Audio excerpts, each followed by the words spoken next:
I have at hand a Virgin Bloody Mary that would tip over a horse. There's a pile of spices on the bottom of this beverage, still dry. The tomato juice can't soak through the spices fast enough. Okay, now we are going to do what? We are approaching the end of this notebook. Maybe I should have preserved that stream title for when we completed this notebook, but whatever.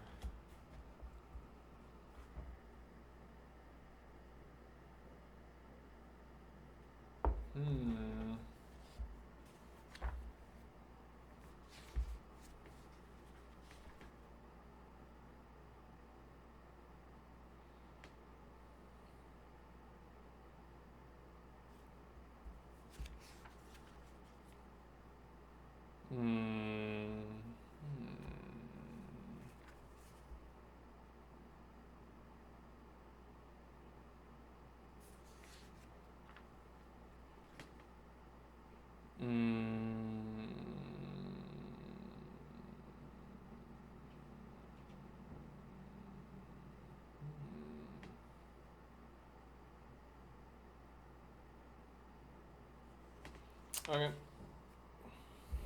From the top, people. Okay.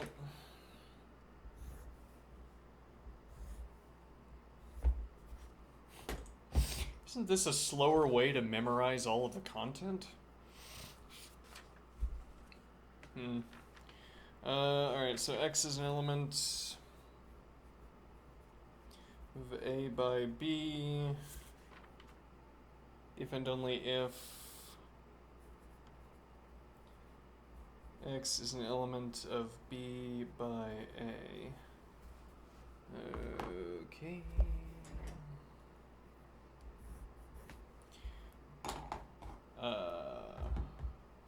It's actually not the whole statement, but that is what we're going to be starting with. The whole statement is this is interderivable with a equals empty set or b equals the empty set or a equals b. Which in turn would divide between the two cases where both a and b are equal to the empty set and therefore equal to each other, or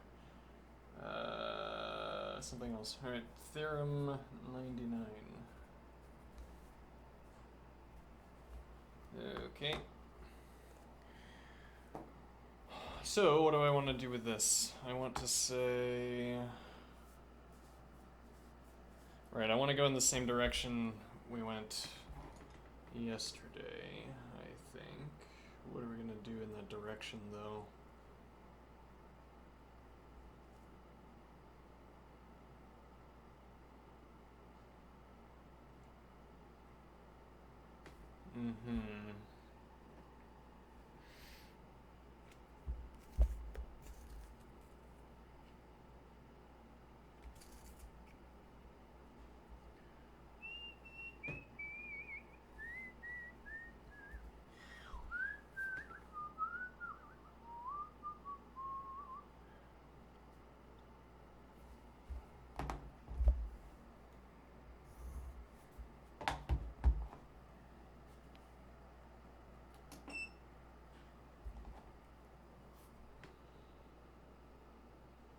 Okay, so the step that we took here was to say...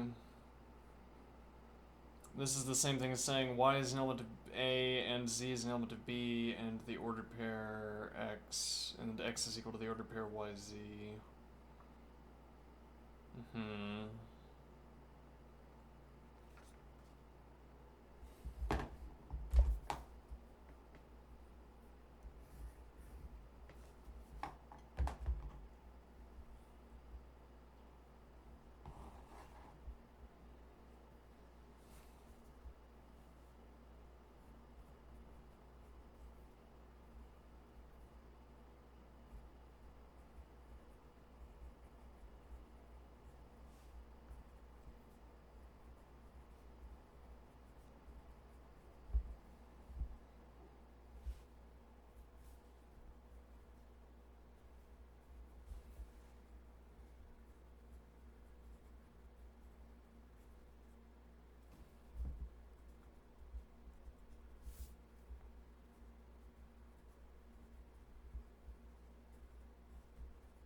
Okay. So we can easily divide these two up. I say easily, I mean that these two expressions will be the same, or I'll be able to map one expression to the other. Okay, so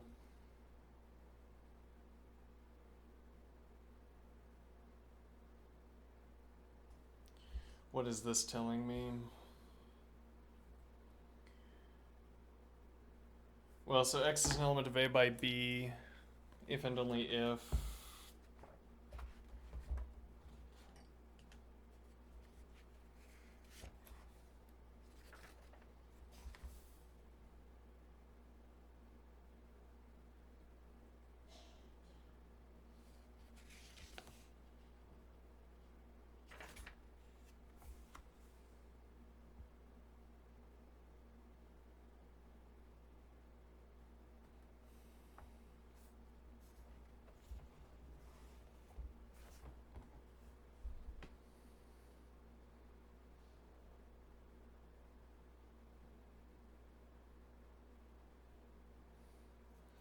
Okay, so for all x,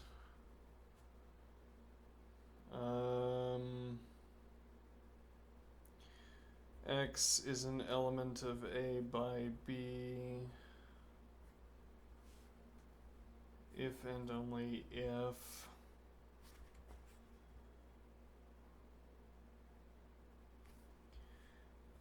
there exists a y and there exists a z such that y is an element of A and z is an element of B and x is equal to the ordered pair y, z. Okay.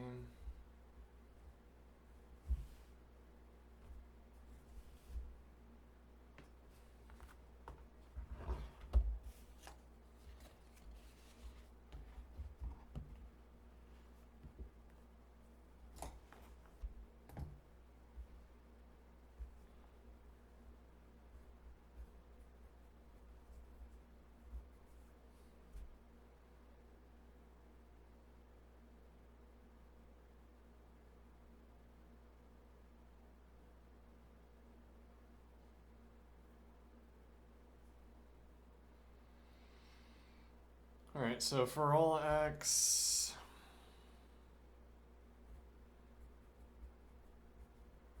exists a y and there exists a z such that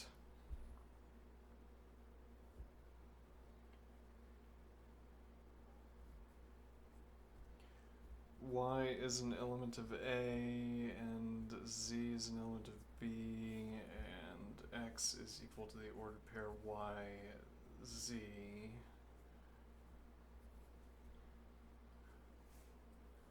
Then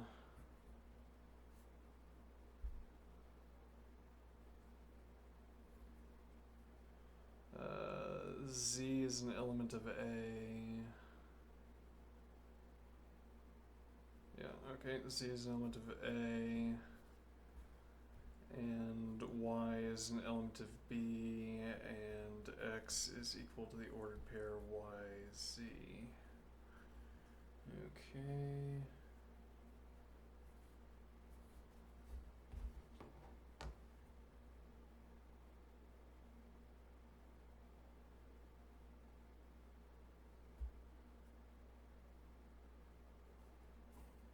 Yep. Okay. Pair and matching with my unnaturally large hands. Okay. Let's see. All right. Now, right. So.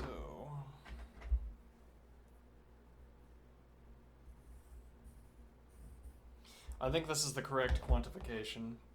Allow me to argue in favor of this quantification, albeit this will be meaningless because it will not be syntax manipulation. But for all x, there exists a y and there exists a z such that y is an element of a and z is an element of b and x is equal to the ordered pair yz, then z is an element of a and y is an element of b and x equals the ordered pair yz. It's the same x is the critical point for all x. Okay, so these two x are going to be the same. And it doesn't matter what, I mean, it doesn't matter what name we choose. Oh, this should be zy. No, it shouldn't. No, x is the same. It's the same x. We're talking about 1x. Okay, and then we're saying there's some 1y and some z. Okay. That meet these constraints, and that's what tells us that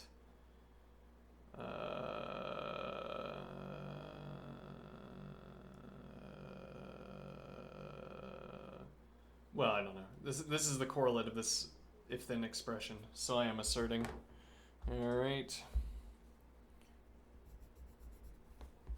Now, it could be that the quantifiers don't become critical, but then they might become critical, and now we'll have an interpretation. Alright, so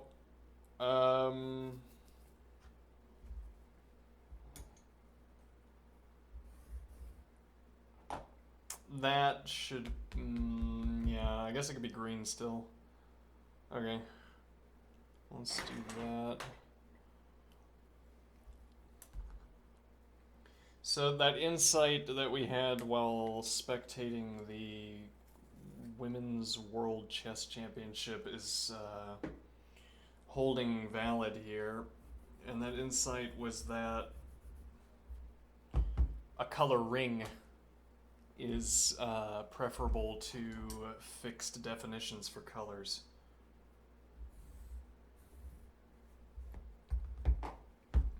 Which is to say, it's the relationship from one color to the next that tells us more about the meaning of a color sequence. Why did I choose green here? Because I reckoned that it was next. Okay. Well, but we just did blue, so why didn't we go to red? None of your business, okay? I mean, the real point here, again, is that it's about the succession of colors that tell us something interesting about what we're modeling. Okay.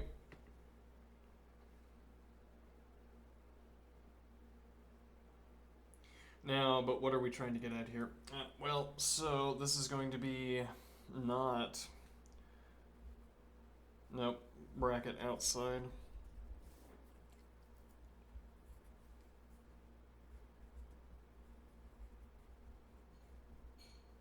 Not z is an element of b.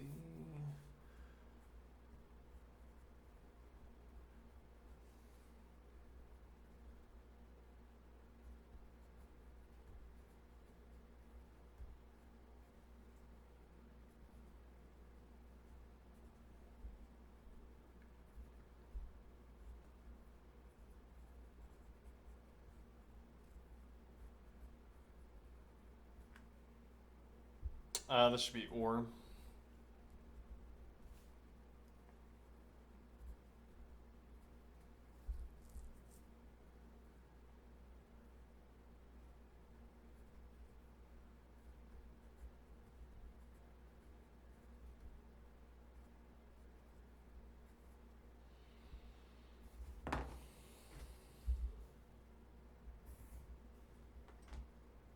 The color ring.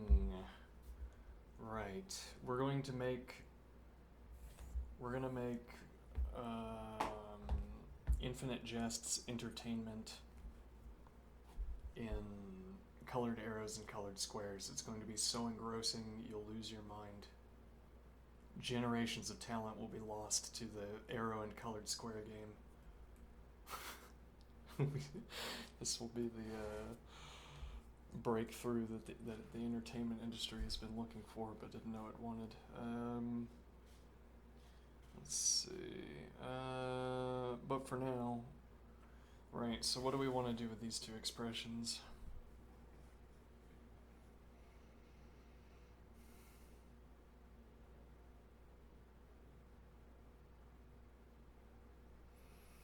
how are we going to derive that y is an element of, rather, how are we going to derive that A is equal to the empty set, or B is equal to the empty set, or A equals B? Interesting.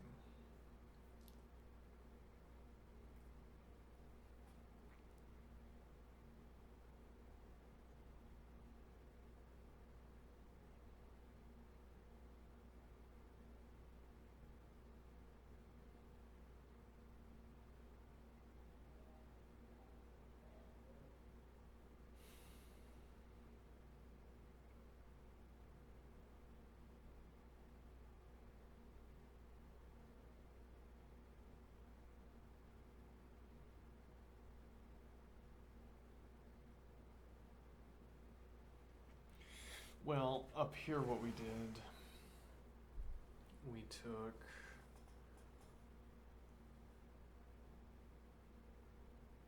let's see,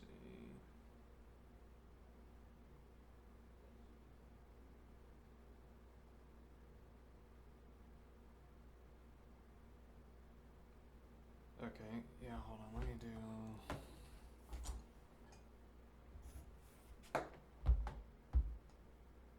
that's really not quite right.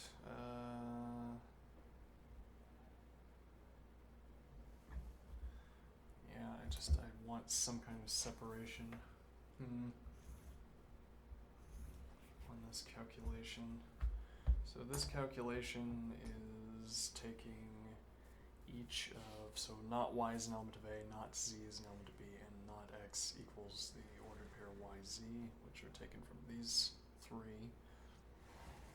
And we're lining them up on the left-hand side, and then we're ORing them onto this singular expression, which is down here, this entire expression. Okay, which is doable, and what it gives us is,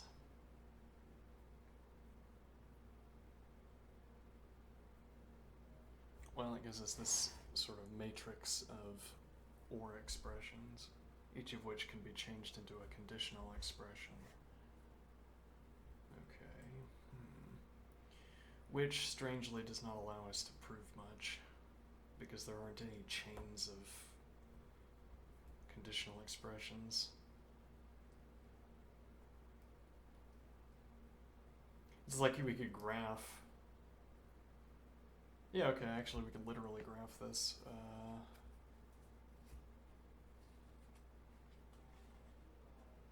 Okay. How many do we have? How many different terms? I guess 6. Yeah, though we could do 3 with their negations.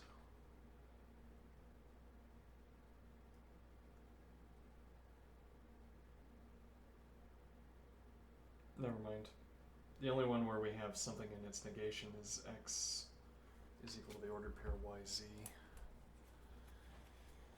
But okay, yeah, let's make a graph. Let's see. We'll do this with the compass. What a glorious invention, the compass. Yeah, I can use pencil. That's fine. Don't really need this circle to have color. Okay. Yeah, I mean, the practical question, do I want to be able to do anything else with the page? Yeah, some limitations there.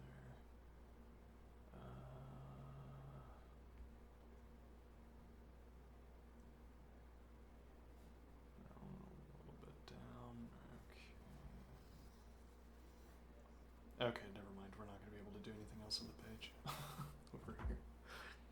I chose my values incorrectly. Oh well. Alright, so we're going to have 6 points. How do you do that?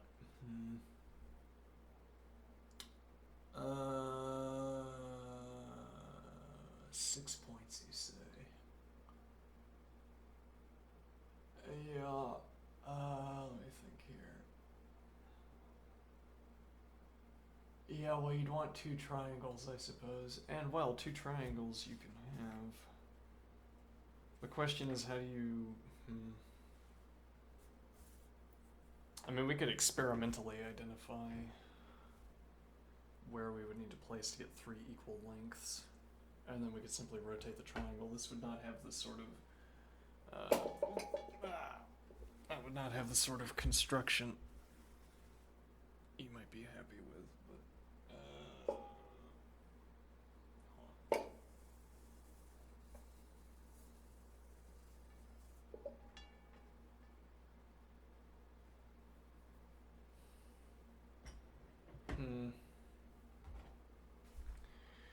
How do you make an equilateral triangle?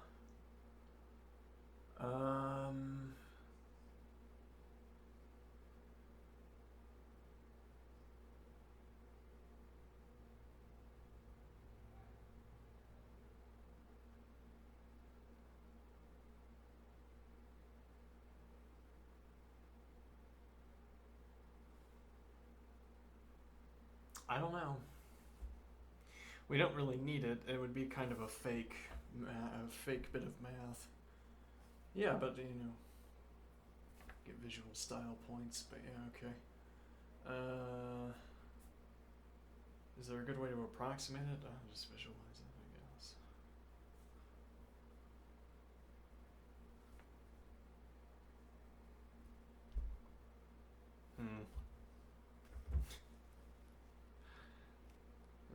Okay. Oh, so we can do... Right, so we don't have the statements and their negations. We have... Let's see. Well, so let's group these together. This is not y as an element of A. Right, then we have not z as an element of B.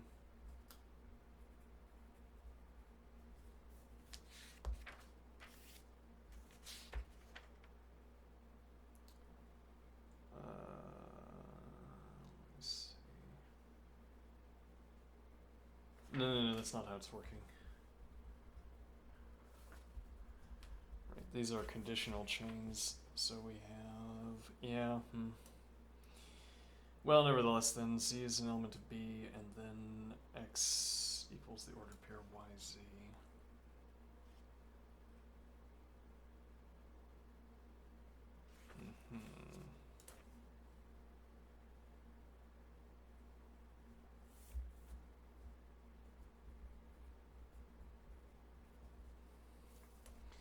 Alright, then inconveniently we need that to be shared.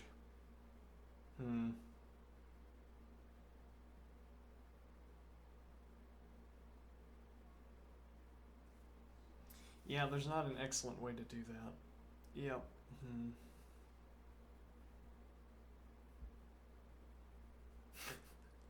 I mean, if there's not an excellent way to do it, just do it. Okay, then we have z as an element of A, which I'll put over here with z as an element of B. Okay, and then we will have y as an element of B, which actually, now that I think about it, well, I don't know.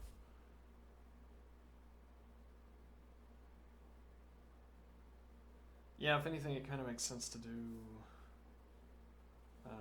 this is an element of B.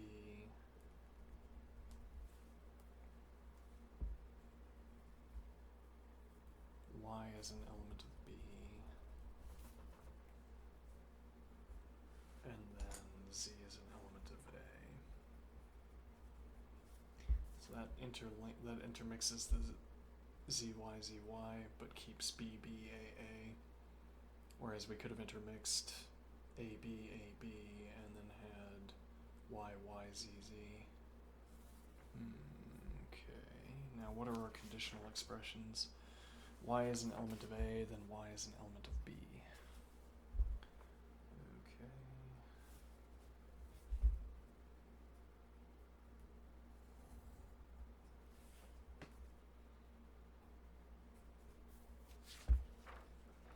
And then we have Y is an element of A, then Z is an element of A.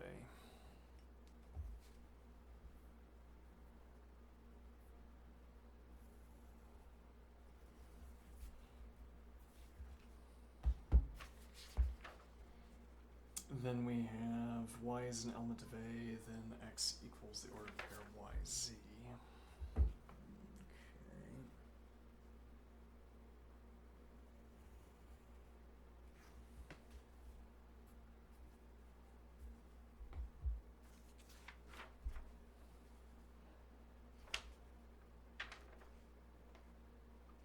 Then z is an element of B, then y is an element of B.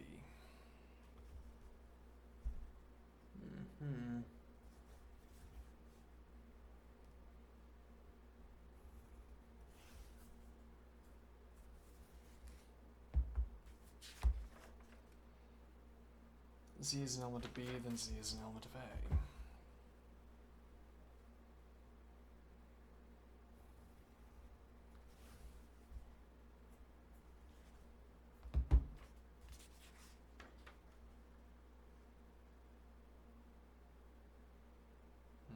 Okay. Z is an element of B, then x is equal to the ordered pair yz.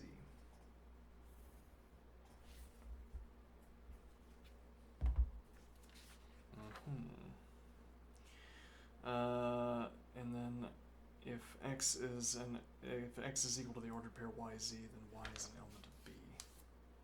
What a useless one. What if this went backwards and said y is an element of A? We'd have this nice interlinking. As it stands, this isn't even easy to follow. And then z is an element of A.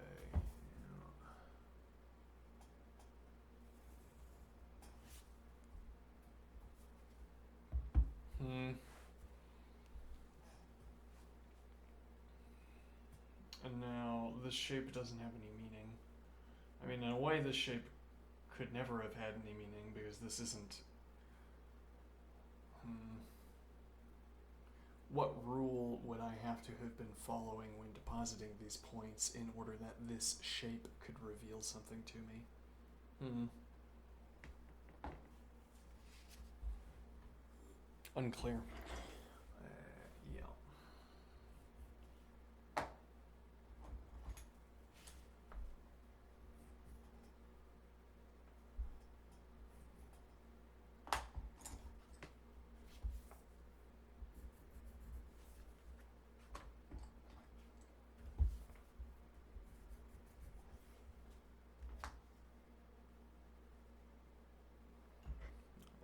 Do violet blue. I haven't used violet blue in a while.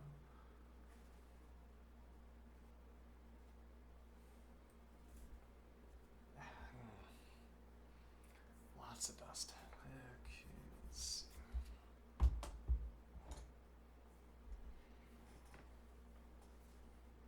Okay. Yeah, well, we can do this and this. This.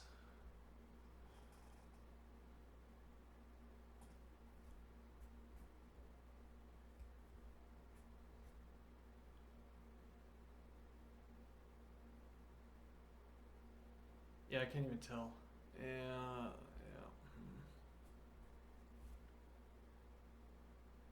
Not a good layout. Notebook management error. Management. This was no good. Alright.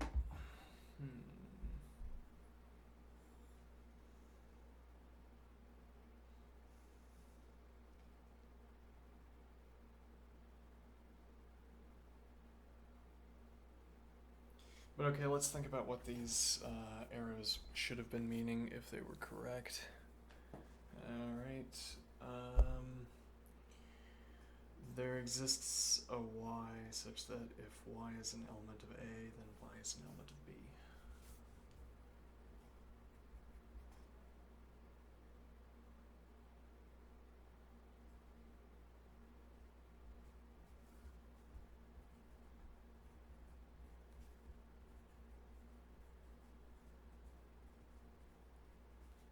Okay.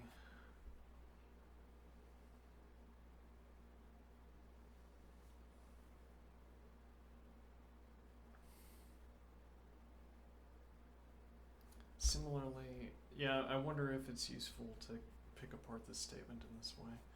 There exists a y such that if y is an element of A, then x is equal to the ordered pair yz. Okay, and there exists a y such that if y is an element of B,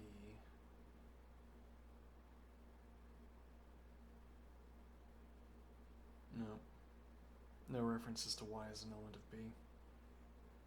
Okay.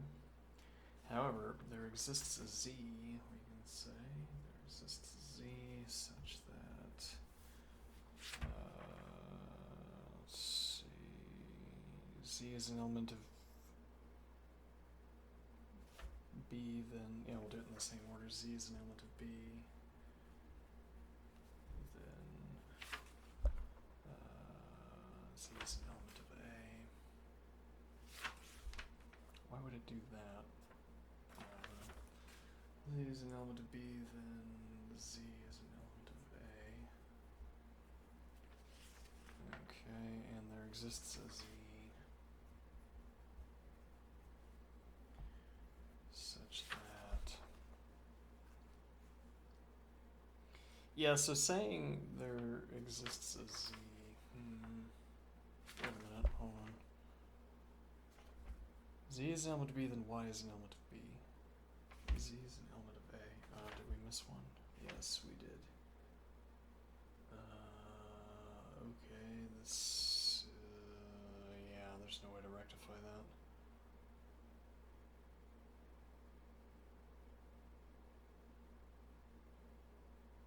Yeah.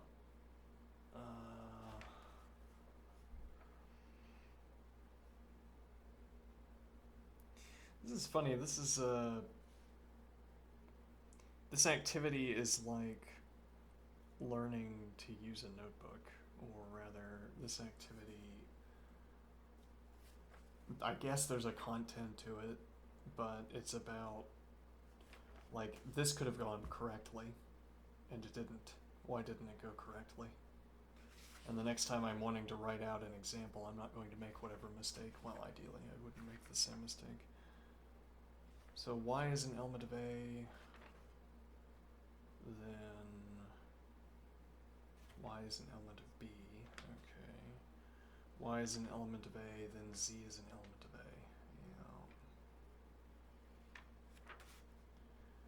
Though, what we can do here is, yeah, this is a strange ordering, but yeah, this is minimal intervention, as it were. There exists a y such that if y is an element of A, then Z is an element of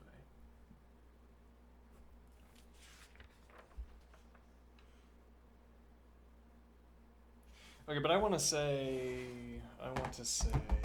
that we don't need these existential quantifiers.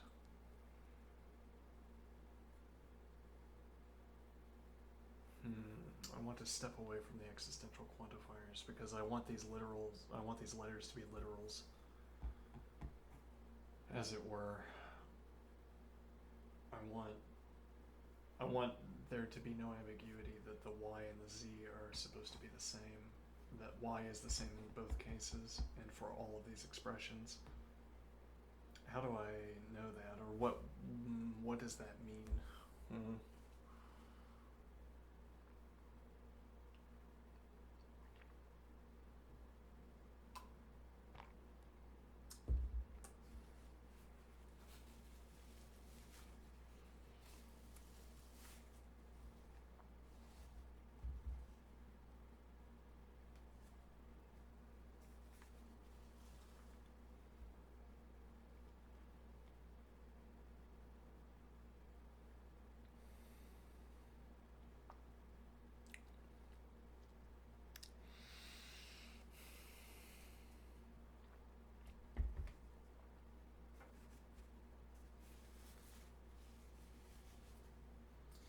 I hope the spice trade isn't oppressive, because I am single-handedly keeping it in business with these beverages I'm making. Alright, there exists a Z, so these are all about Z is an element of B. Okay. So actually I could do there exists, Z, Z, parent, bracket, parent, Z, Z, element, B, B, parent, then. And now if I want the same ordering, this would be Y is an element of A. Benefit of symmetry here, and then Z is an element of B, then X is equal to the ordered pair Y is Z. Okay, and okay, so this could actually be a color guide. Then Y is an element of B. Wait, Z is an element of B, then Z is an element of A.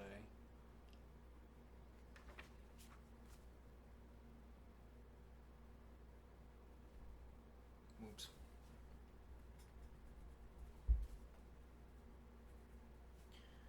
Okay, Z is an element of B, then Y is an element of B.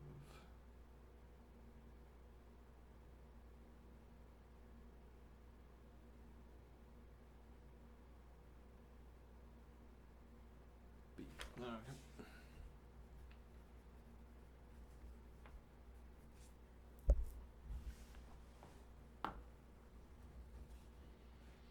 Alright, so perhaps we could do,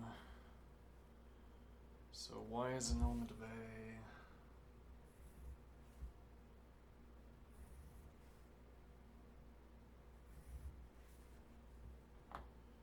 Alright.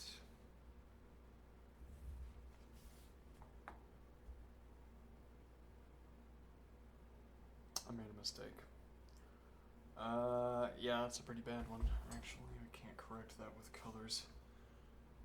It's gonna turn out like a violet kind of. Actually, so that came out like indigo, so we will color this in with indigo. Why isn't there this kind of on the fly? Actually, that's an interesting point that came to mind the other day. Why don't we ever repurpose data structures, primitive data objects? Like I have a vector. I could just start overwriting a vector I already have rather than making a new one. I guess the answer, as with so many such questions, is that the LeetCode problems I'm doing do not require me to do such things. So there's no way to benefit by doing such things. Alright, and then we have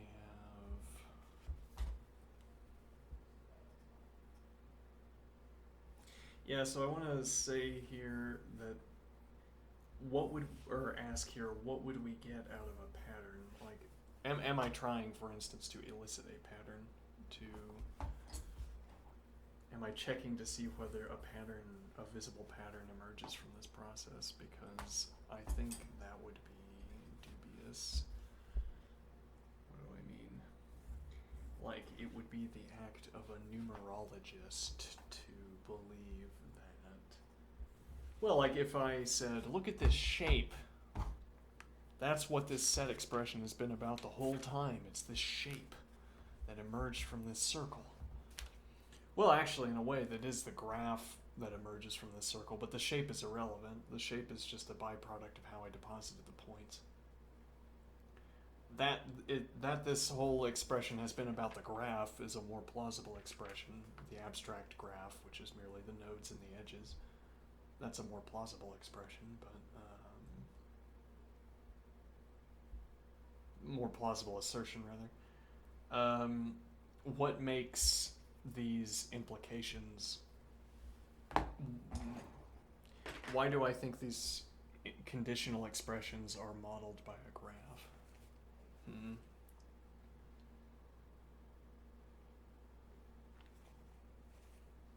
I mean, I can say that I want to represent the condition with an edge, the conditional expression with an edge. And I want to represent the 2 points with 2 nodes. There's nothing stopping me from having that preference for representation. But this doesn't reveal anything about the underlying problem.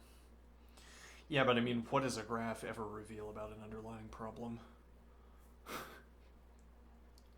Like, okay, you construct a graph, and no matter how you construct it, there's a circle in the middle of it. Now that would tell you something, I think. I don't know what it would tell you. Like, it's impossible to construct this graph without constructing a circle as well, somehow, according to some definition for circles. Strange. Huh. I don't think this is such a case.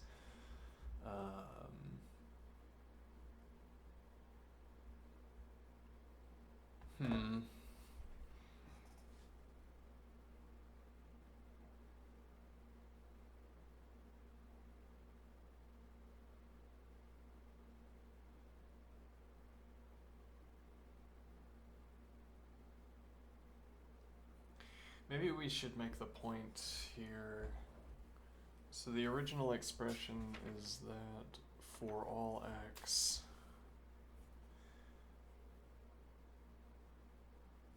well, actually, hold on. There's a convenient point to make here, I think.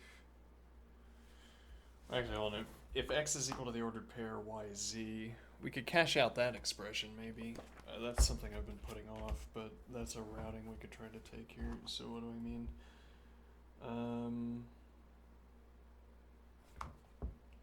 X equals the ordered pair. Okay. Let me see.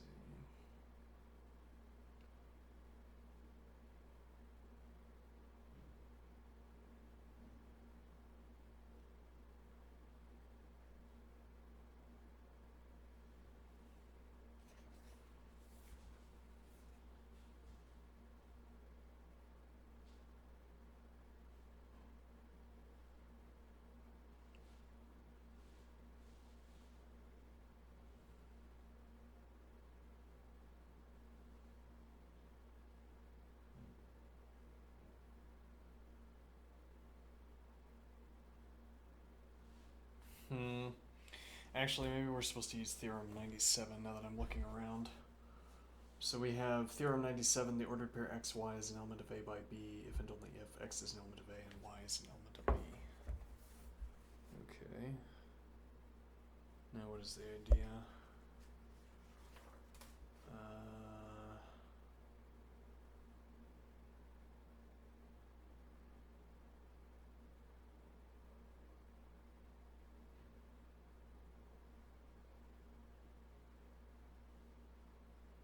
Oh, actually, hold on. So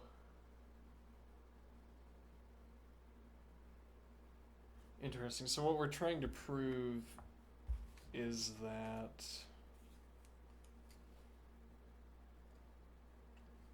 this pile of expressions, if and only if A equals the empty set, or B equals the empty set, or A equals B.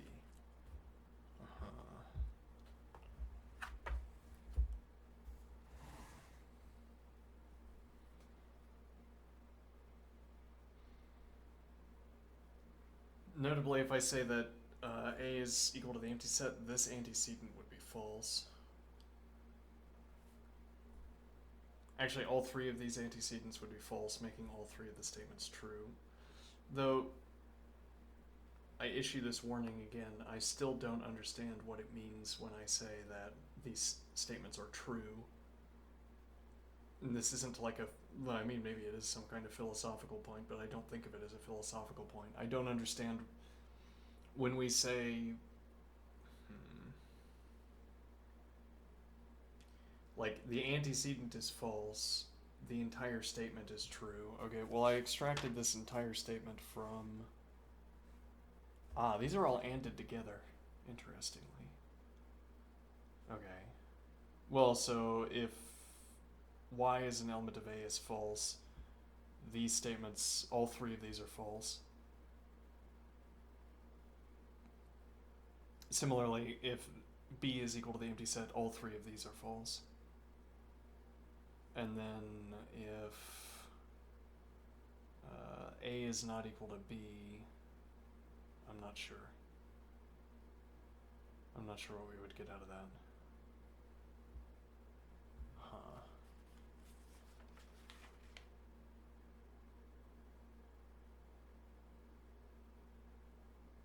Yeah, maybe we're supposed to combine these two expressions together in some way.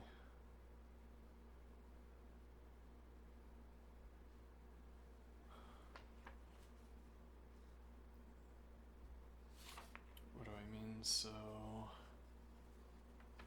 I'm flailing about a little bit, but that's okay. X is an element of the ordered pair. Rather, X is equal to the ordered pair YZ, then Y is an element of B.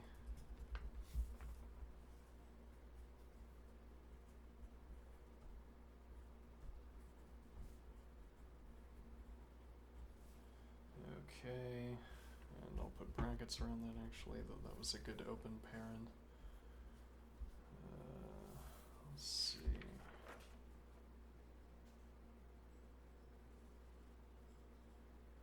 And then we have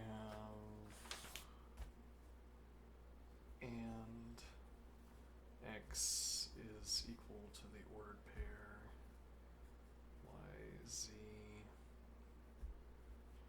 then these probably need parents around them as well. Okay.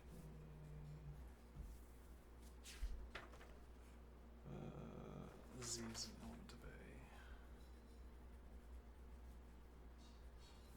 Okay. Now, so this is not X is equal to the ordered pair YZ, or Y is an element of B, and not X is equal to the ordered pair YZ, or Z is an element of A. Okay, this is P or Q and P or R, which gives me P or Q and R.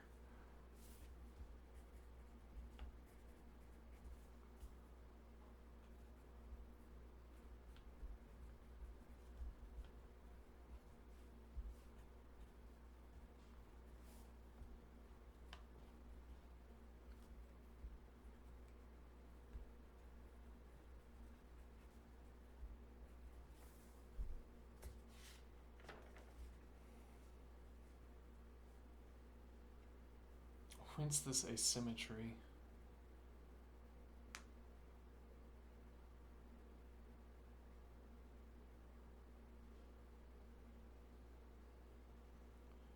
Yeah, that's strange. Why wouldn't we have a corresponding expression? Why is it only Z is an element of A and Y is an element of B? And what does that tell me, if anything?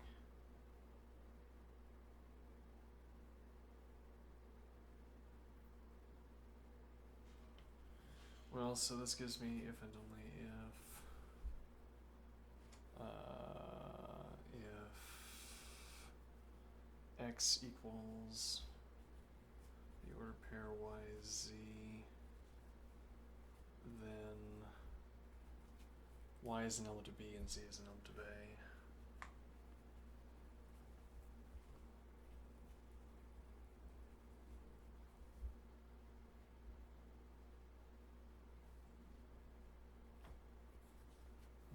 Okay.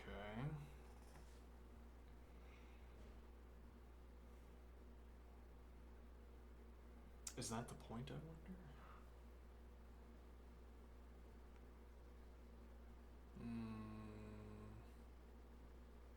What do I mean?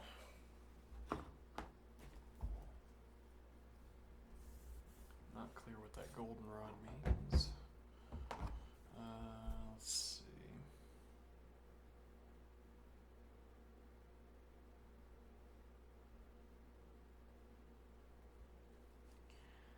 So the idea is that if y is an element of A, then the ordered pair, rather x equals the ordered pair,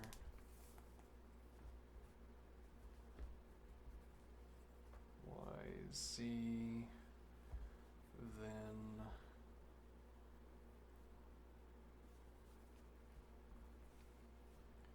y is an element of B and z is an element of A. Okay. And then if z is an element of B, yep.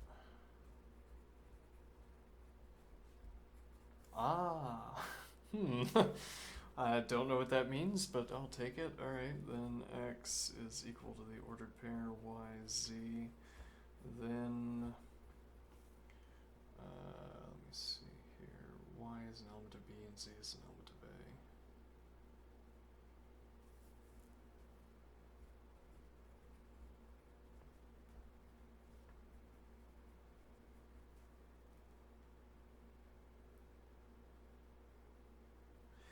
And actually,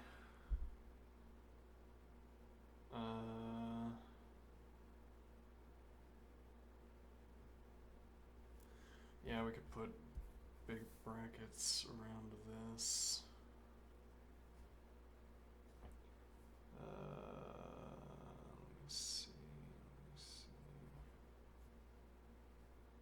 Okay, but then even bigger brackets. And x equals the ordered pair yz.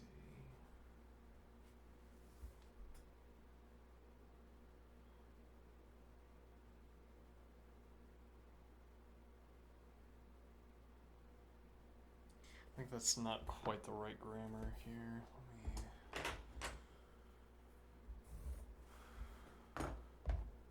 So we're saying y is an element of A, then x is equal to the ordered pair yz, and if x is equal to the ordered pair yz, then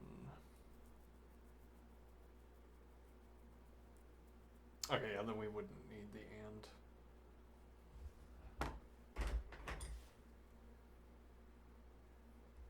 Well, it's not really an error, it's just not necessary. So y is an element of A, then x equals the ordered pair yz. And if x equals the ordered pair yz, then y is an element of B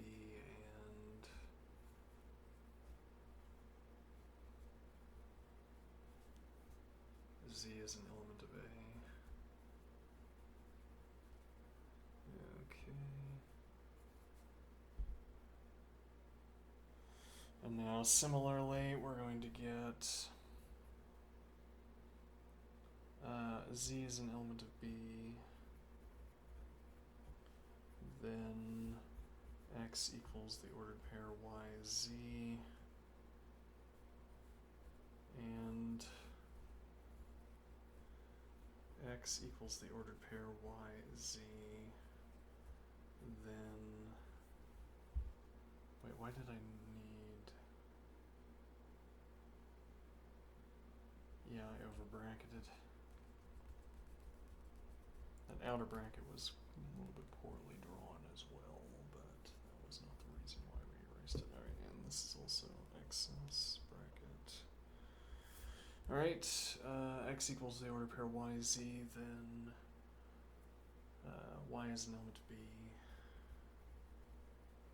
and z is an element of A. And now there's a point here that this is where that asymmetry comes from, seemingly. Z is an element of A, rather, y is an element of A, z is an element of B, and then over here we get y is an element of B, z is an element of A. Okay. Now,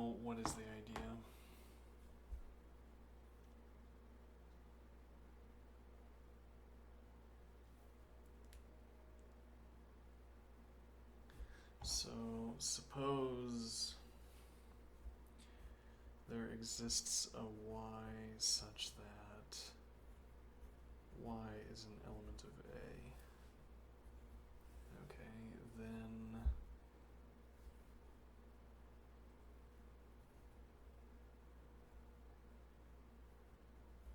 y is an element of B.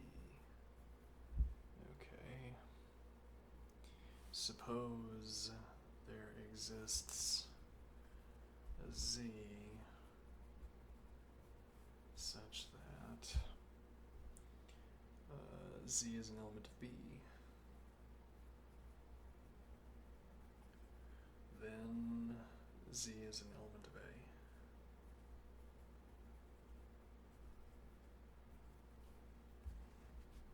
Okay.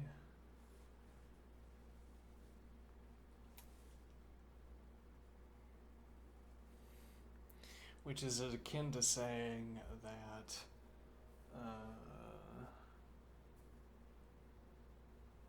not A is equal to the empty set.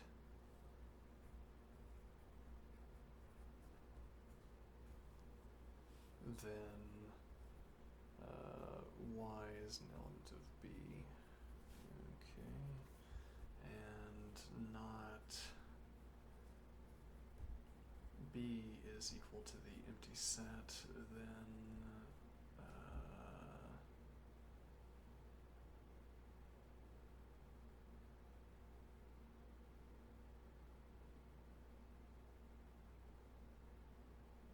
no, I don't think that's right either. I'll finish the statement though. Then z is an element of A. Why would that be poorly written?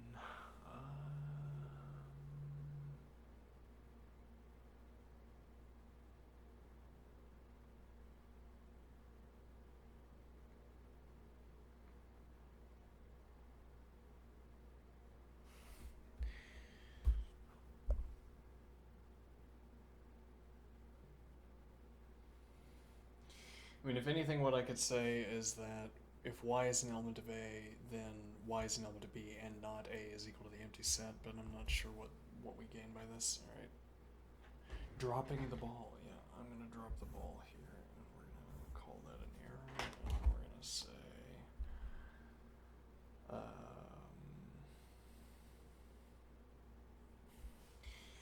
there exists a y such that y is an element of A, then y is an element of B, if and only if. I don't think I want to say interderivable here. I want to say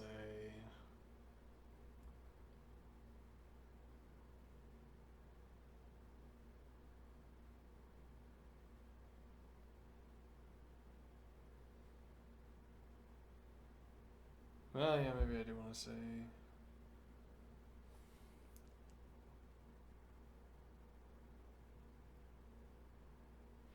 well, so we're saying this statement is true under two cases where y is equal to, where A is equal to B, or where A is equal to the empty set so that the antecedent is false.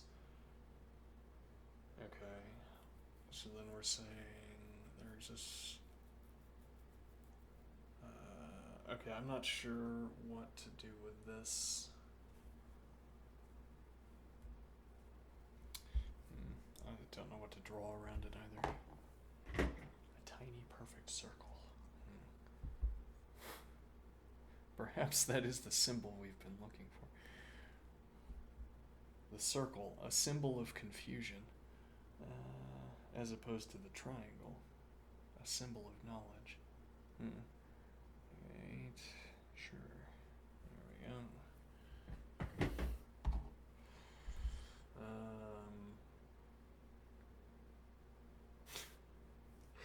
Yeah, I don't know what to do here. I don't know if it should be crosshatch, double crosshatch.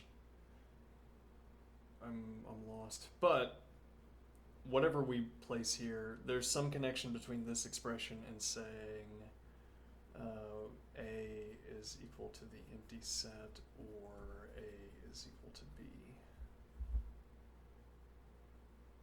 No, rather A is a subset of B. Ah,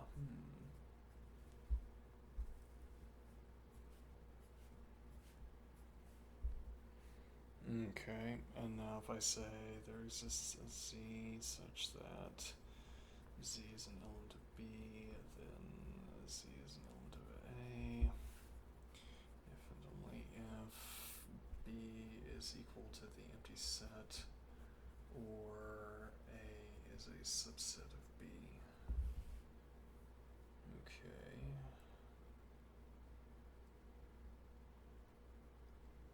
Then what?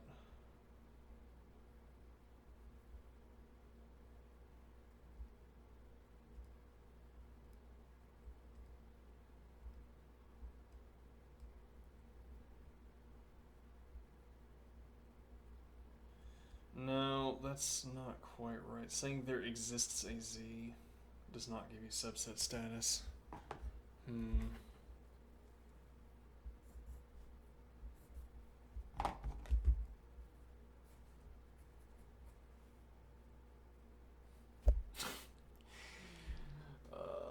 My brain just reached for the abstraction back from variable letter. I guess that's Greek letter. Yes, the natural next abstraction layer is a Greek letter. A phi. Okay.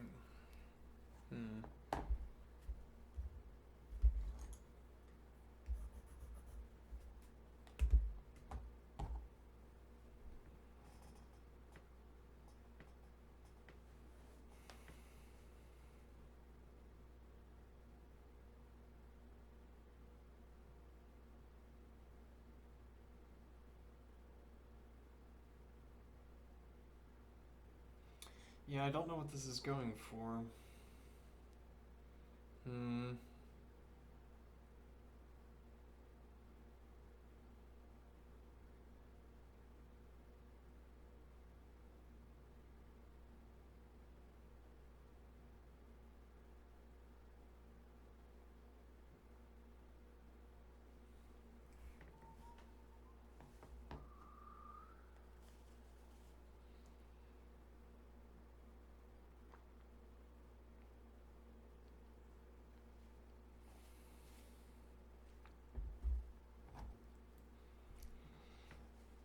I thought I had a point here.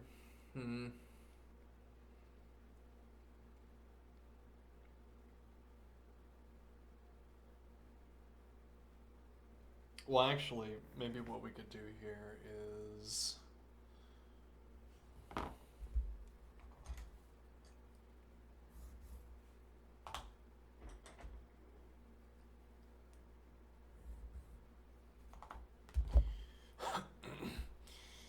maybe we could say A is equal to the empty set, or A is not equal to the empty set, and B is not equal to the empty set. Okay, and then similarly,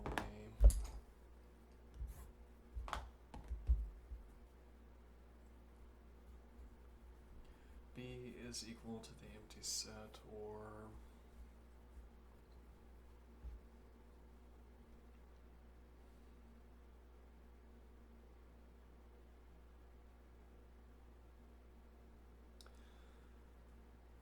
A is not equal to the empty set, and B is not equal to the empty set.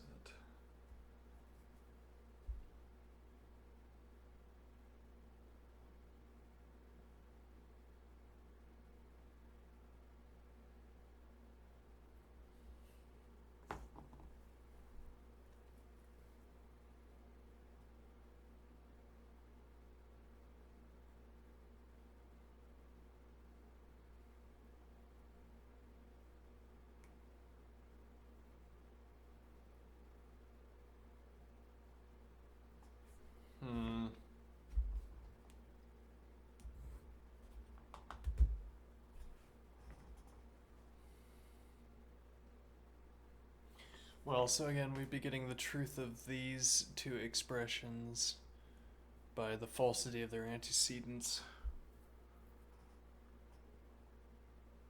And then the falsity of the antecedent saying there exists a y such that y is an element of A is that A is equal to the empty set.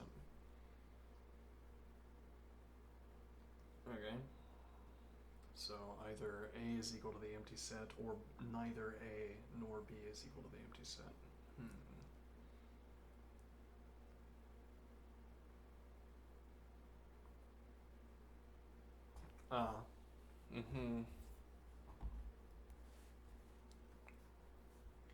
A is not equal to the empty set if and only if there exists an R such that R is an element of A. Okay. B is not equal to the empty set if and only if there exists an S such that S is an element of A.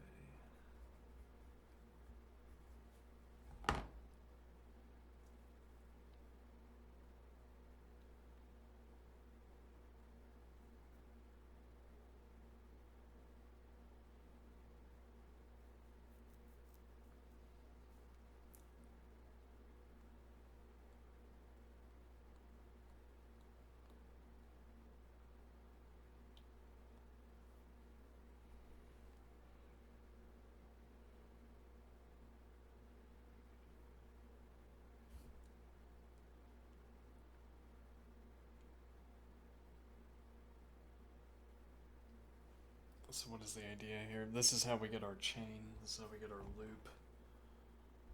What do I mean?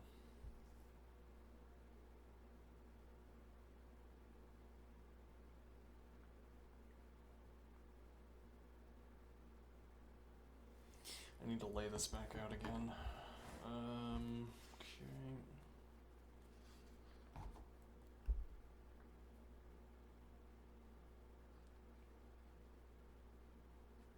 So the point here is that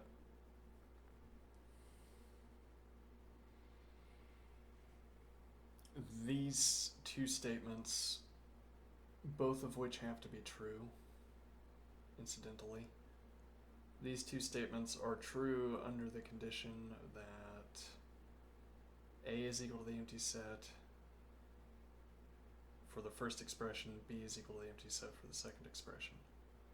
Okay.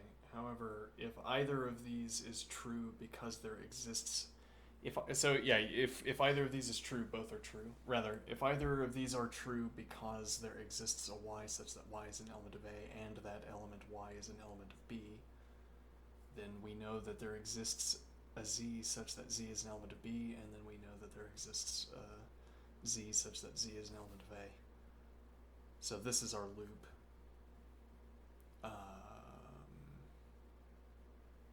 Okay, and why do we want this loop? Because you either have to have both A and B are equal to the empty set, or you get, let me see.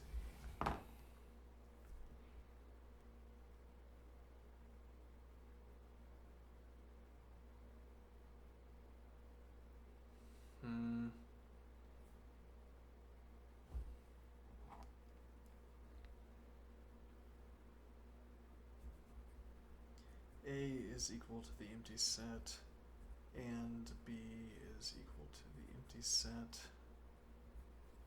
or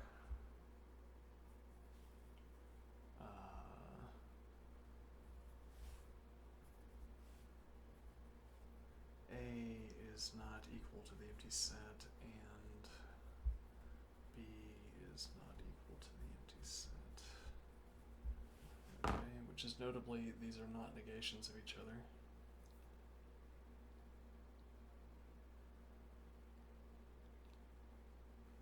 This isn't what you get if you distribute a negation through. Okay, but what are we looking for here?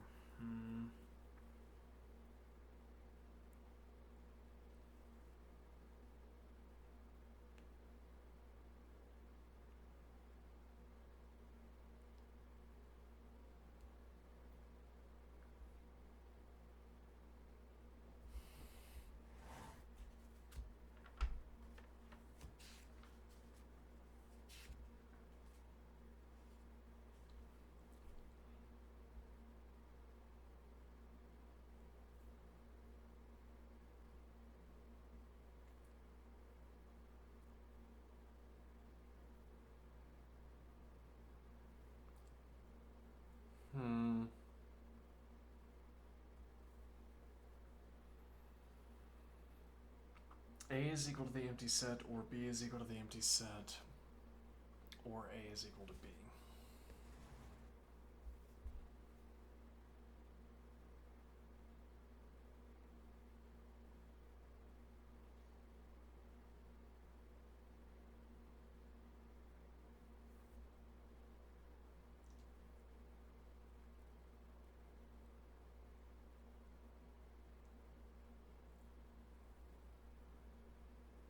Well, so I was hoping that what we would get out of this, we have, if these were universal quantifiers, we'd have an easier time saying y is an element of A, then y is an element of B, and if C is an element of B, then C is an element of A, and that is a statement of equality, mutual subset status.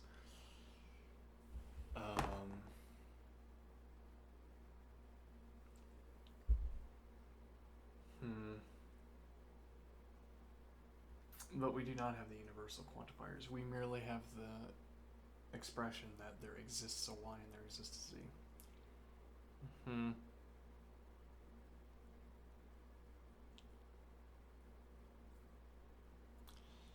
And then, even if there was a clear interpretation within which this was not a problem, I don't want a clear interpretation. I want mechanics.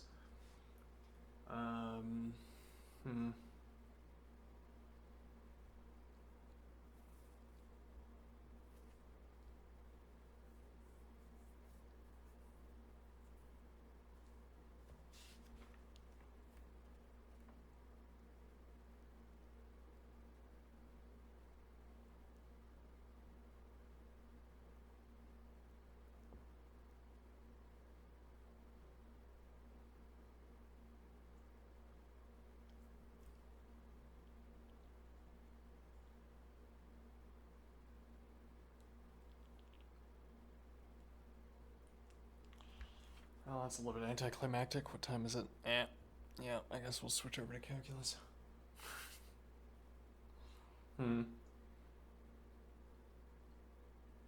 We have a hard time getting anywhere. Yeah, well, I mean, the idea here, I guess, is that we hit some critical juncture.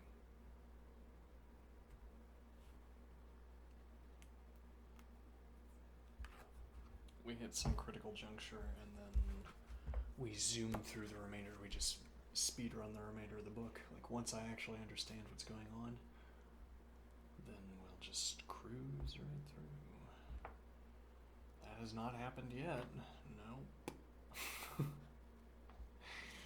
Nope. Indeed, it has not yet happened.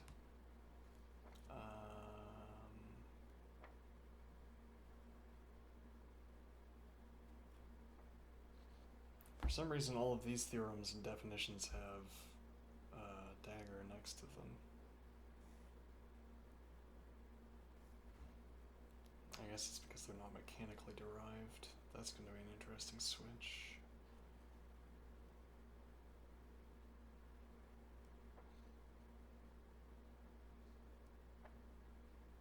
Alright, well, calculus time.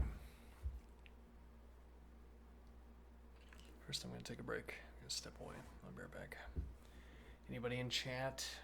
I think we could have zoomed in a little bit further. Nobody in chat? Alright, let's see. What would it look like if we zoomed in? Yeah, we probably could have done that.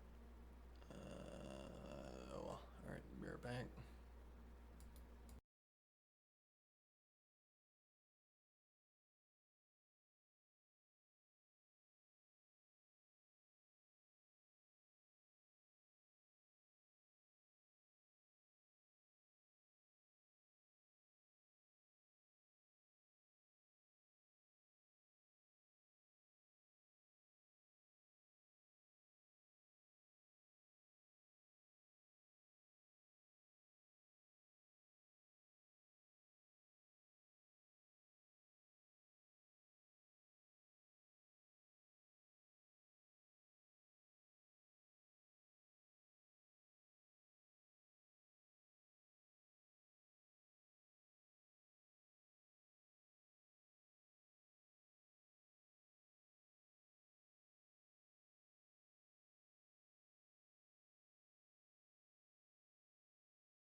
I get so tired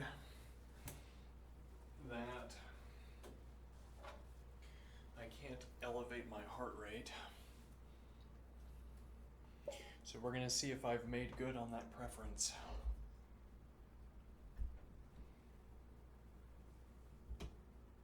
Minutes of exercise.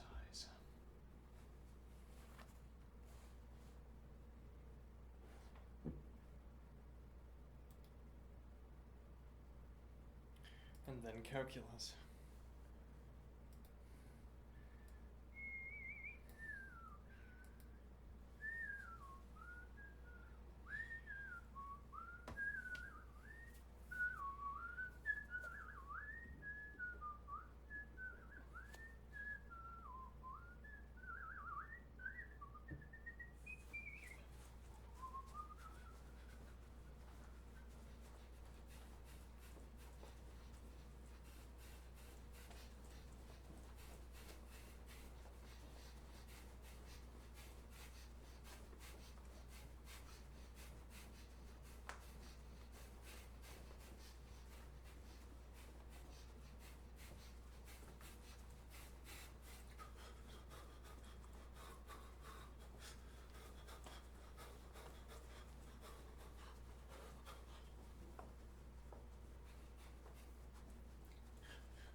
This idea of learning new language, learning a new programming language using one of these models. Well, I'm thinking I spend 12 hours a day streaming, and generally speaking,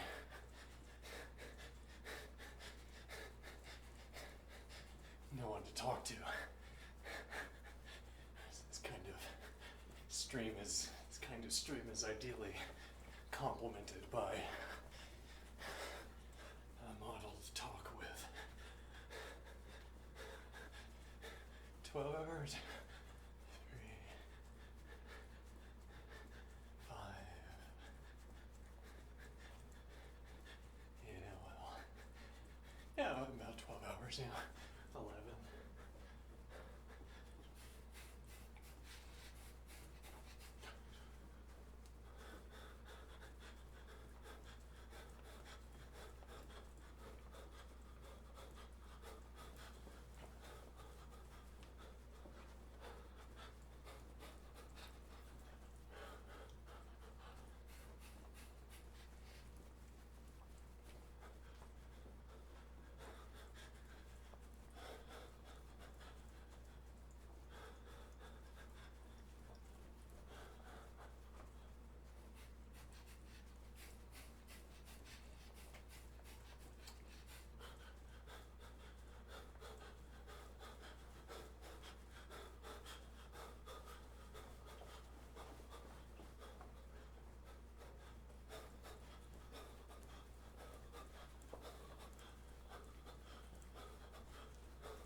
think if when I was a child, someone had told me, you can eventually just run a mile like it's nothing. Maybe not completely nothing, but the problem with exercising when I was a child is that it was miserable, and I didn't do it enough ever for it to stop being miserable. Like there's some kind of threshold you have to cross before it can just become breathing. Never got across it. Never knew there was such a threshold. I thought, oh, people go out and you play a sport and it's just an hour straight of misery and then you go home satisfied or something. I don't know.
It occurs to me I don't do much stretching.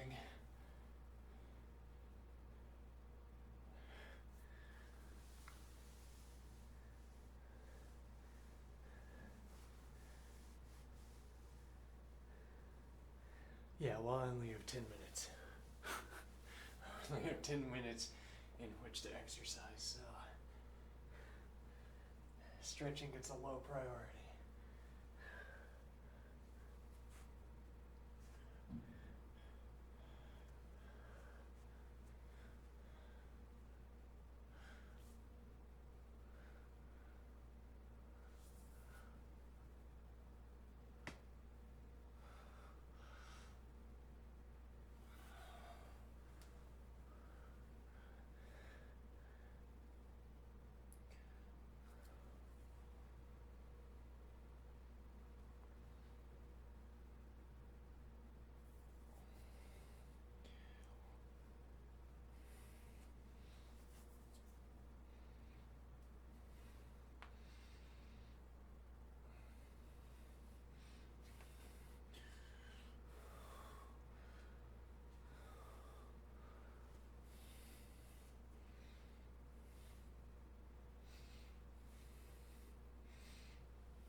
Okay.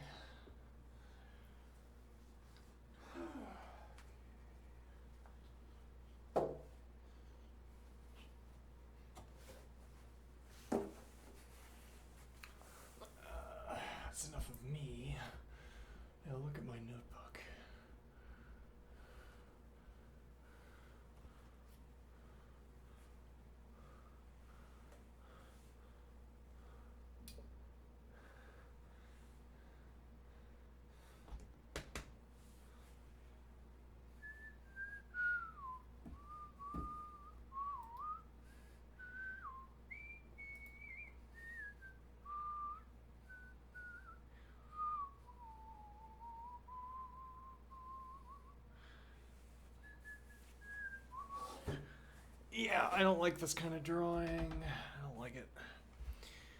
It has all this detail in it that has nothing to do with the math. Don't like it. It's fake math.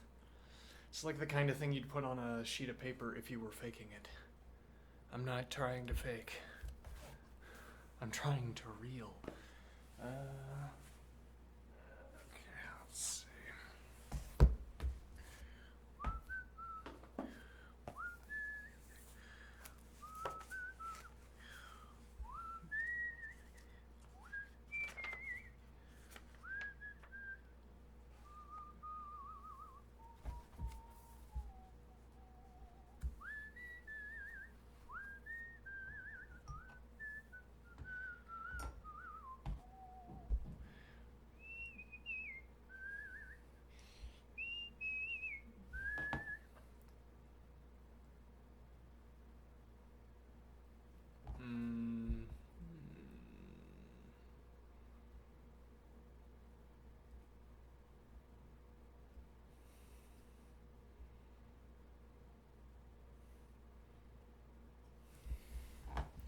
So we were deriving the inverse sinh.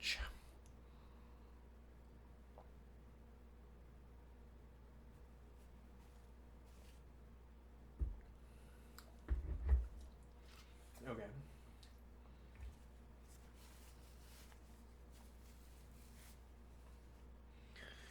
How do we do that?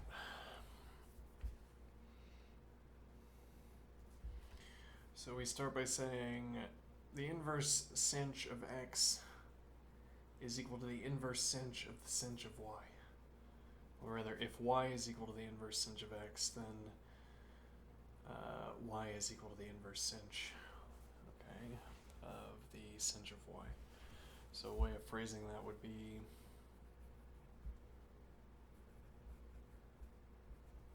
inverse sinh is equal to y if and only if y is equal to the sinh inverse of, no,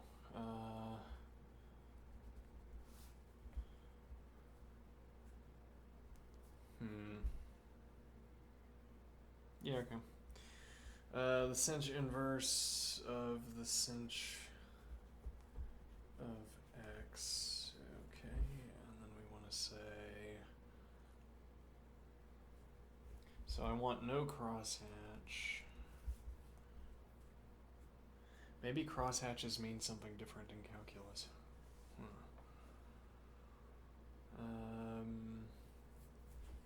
This should be of y.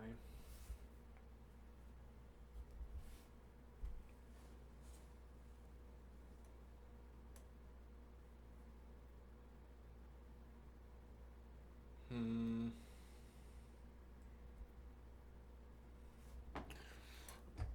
not sure that's the routing.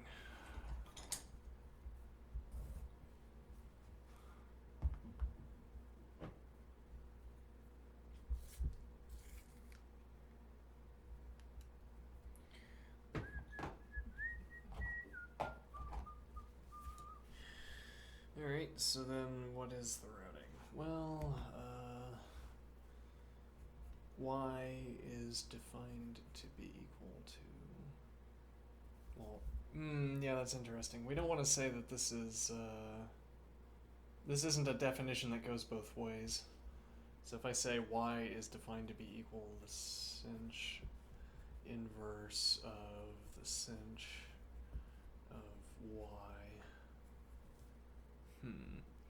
that's a definitional relation that we kind of only want to go one way. I mean, y, more generally,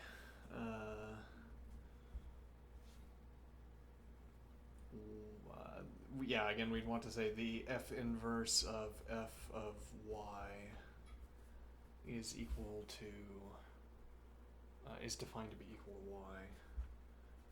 But this is, again, an equality that we only want to go in one direction. A definition, rather, that we only want to go in one direction.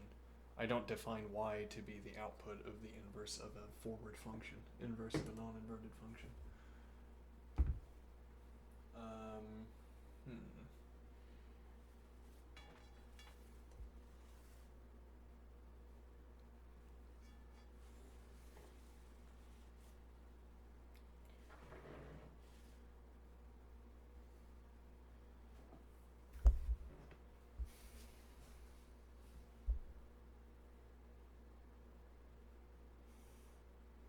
Well, we could have a special symbol for that, like defined forward. Maybe we'd say f inverse of f of y.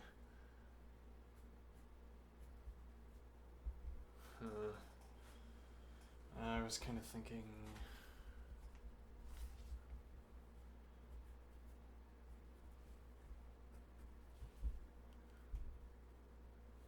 That's a lot. We need to zoom back in. Yeah, it's too small. But that's also a lot of text to establish this. But okay, what in here, whatever we end up deciding, this is a way of saying that this typography, well, I mean, it is interderivable, but it's interderivable because we took the time to define this forward to y. Now I can start with y and work backward to f inverse of f of y. I guess conditionally so.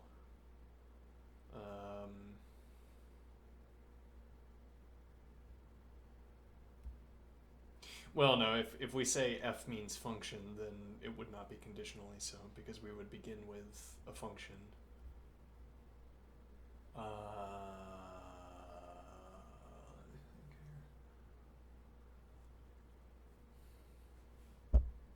We're saying conditionally so, we're saying f of y, f inverse of that output. I think I'm dropping my point.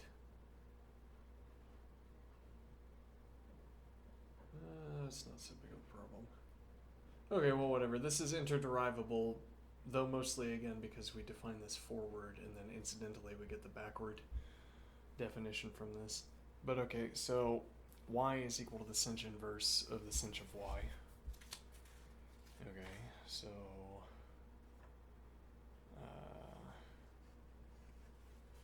we say y is equal to sinh inverse of x.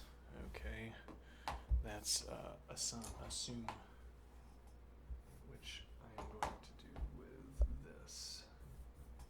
Okay, assume y is equal to sinh inverse of x. Okay.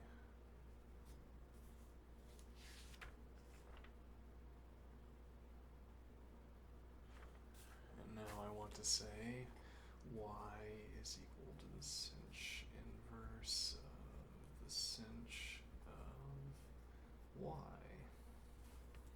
defined backwards. Okay, whatever that means. All right.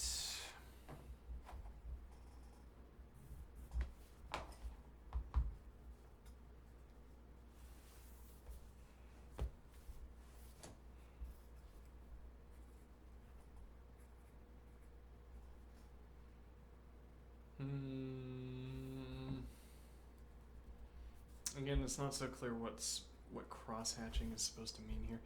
In set theory, it meant derivability. Is derivability in question here? So I say y is well, what I haven't written down it yet. Okay, so we're saying now sinh inverse of x is equal to the sinh inverse of the sinh of y.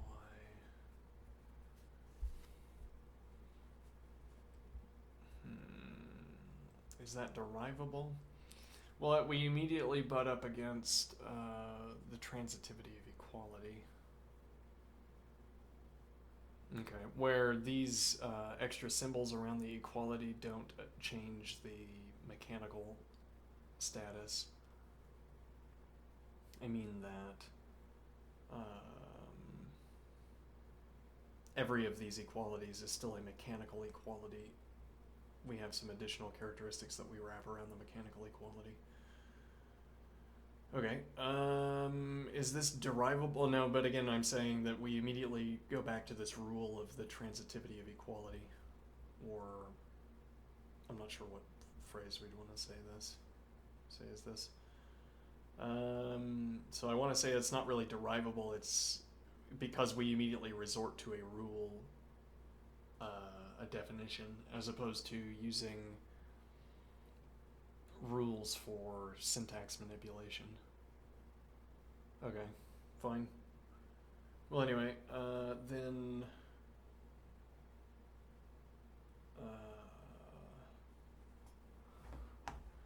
it's not clear what rule I would adopt here. I guess if I would say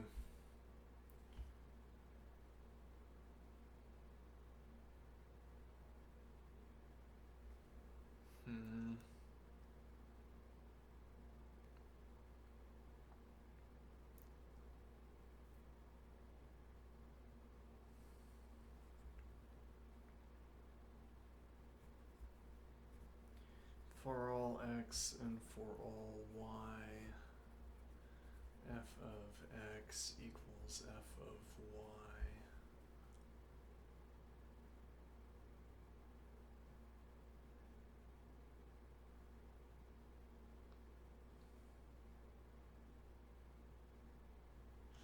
Yeah, this is not the correct statement, but I'll put it in. F of x equals f of y if and only if. Habit. If and only if x equals y. That is not the correct statement. That is, but then I don't know how to phrase the correct statement.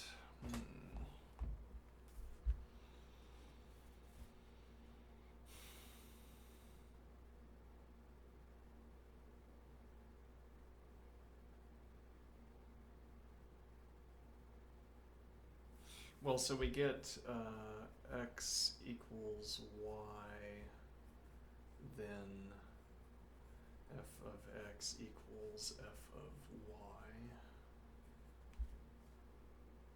We get that one, as it were, for free.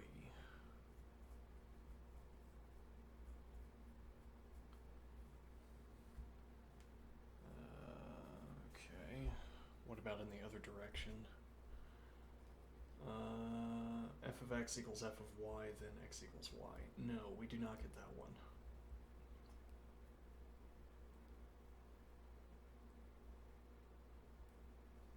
Ah, interesting.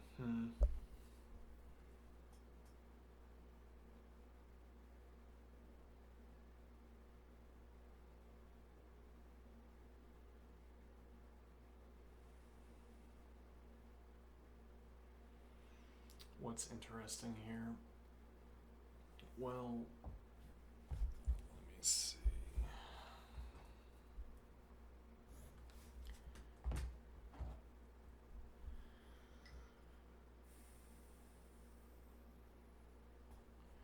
Well, so if y was a value, like if I said the sine inverse, the sinh, that h is, yeah, it doesn't help, like in cursive, well, I mean in English, h doesn't follow in so often. The anglicization of the name Min, M-I-N-H, for instance, but other than that, well, I mean, you have like manhandle. Yeah, well, anyway, doesn't happen so often. Let's see. Inverse of x equals 5. Let's suppose that was our expression. Okay.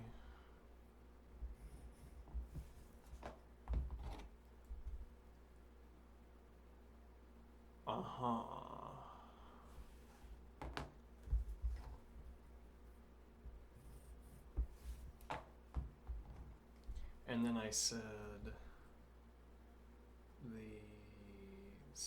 and 5 is also equal to the sinh inverse of the sinh of y.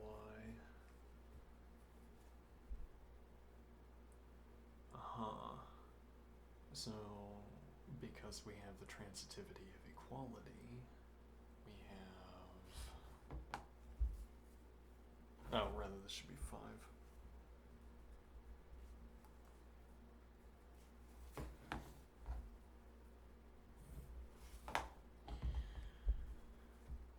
So by the transitivity of equality, we get...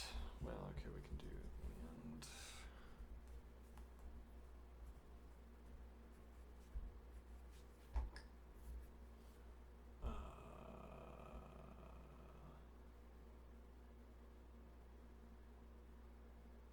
sinh inverse of x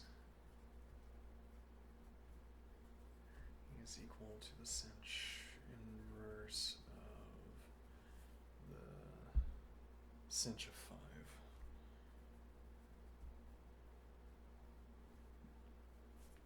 5. Unpleasant, but whatever.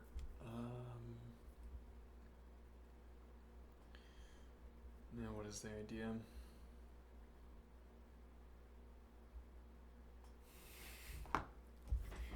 Notebook management error noted.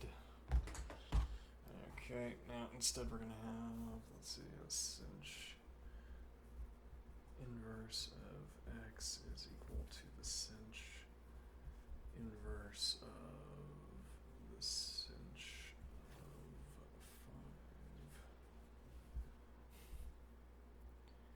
5. Okay, and what is the idea?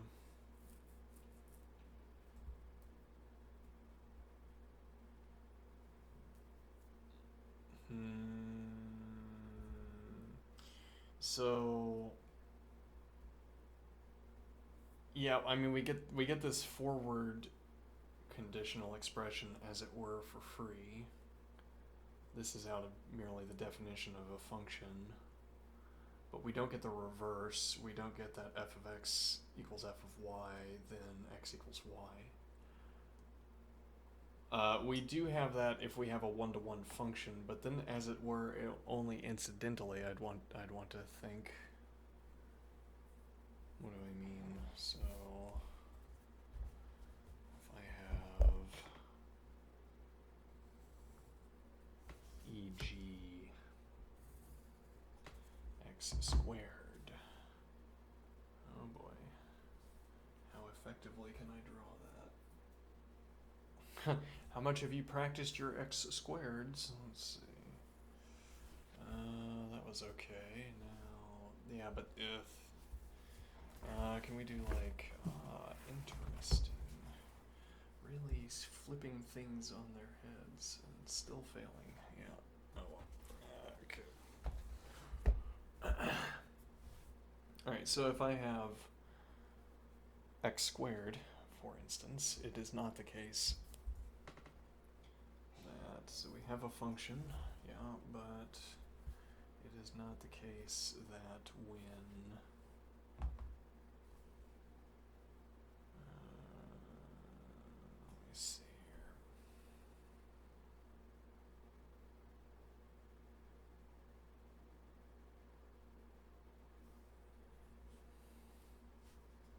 We'll call this merely x1, x2, f of x1 equals f of x2, and not x1 equals x2.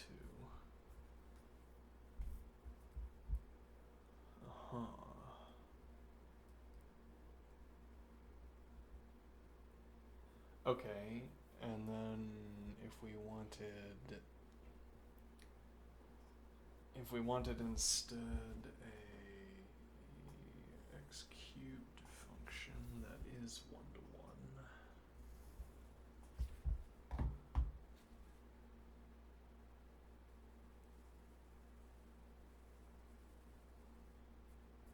Roughly.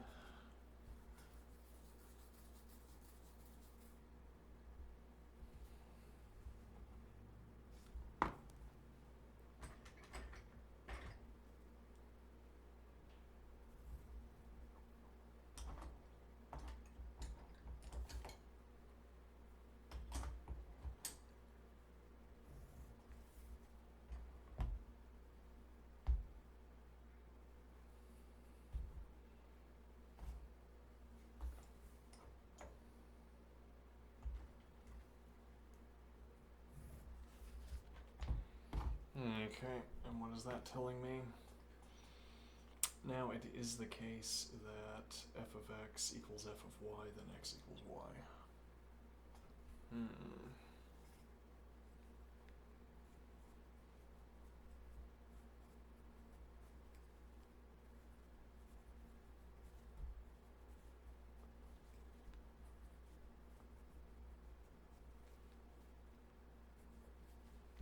Okay, though this is only true of...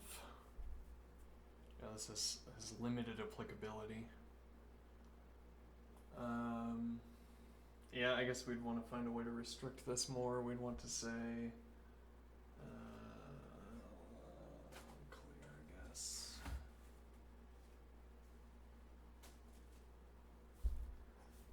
For all x and for all y... For all x, x is an element of the domain of f.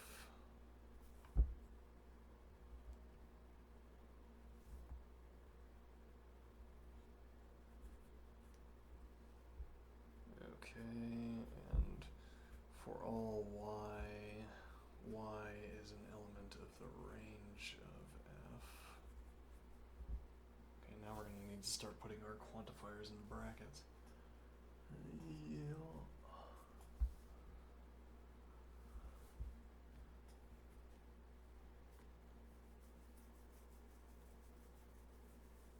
Yeah, and then we need what? We need a fancy symbol to say that,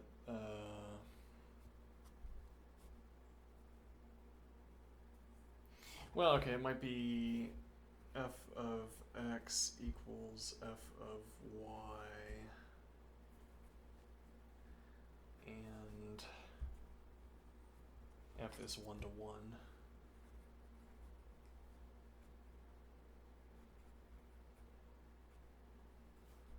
Yeah, you don't like when you have to put in words like that because it makes it feel unlike mathematics. Then x equals y.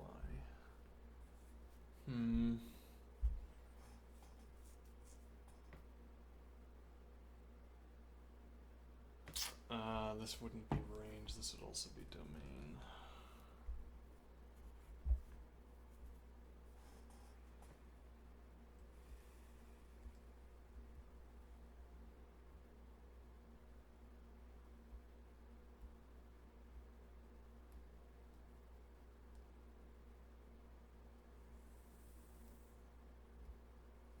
Or we could say for all x and for all y. So this is asking another question about quantifiers. I'm going to put this inside of this bracket. For all x and for all y.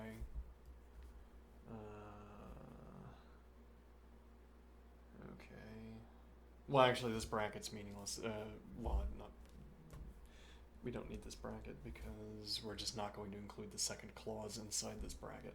Alright, so for all x and for all y, f of x equals f of y.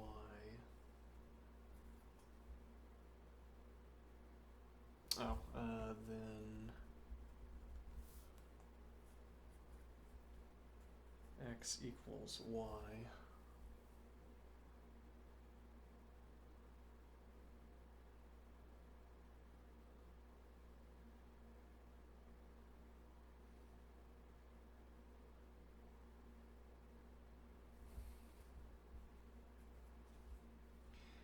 And this might be just our definition of f is 1 to 1.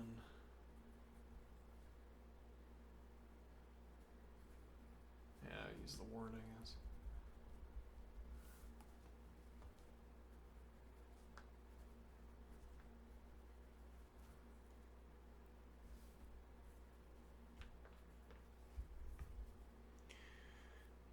And now how I want to say this, if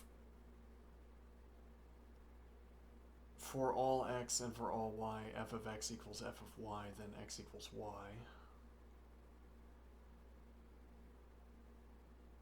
No.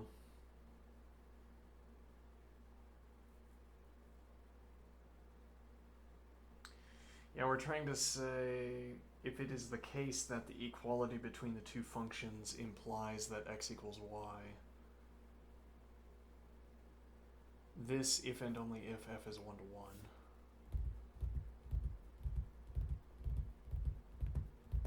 And the idea is that, well, then we're not in a case like this where f of x equals f of y and x is not equal to y. We're in a case like this where the only way you can have f of x equals f of y is if you're at the same point. And that would be a definition of 1 to 1. Okay. It's also interesting to note here that there's nothing that forces us to find the 1 to 1 status of this function interesting. Dressing it up in logic makes it look like, I don't know, like logic is forcing this observation on me or something.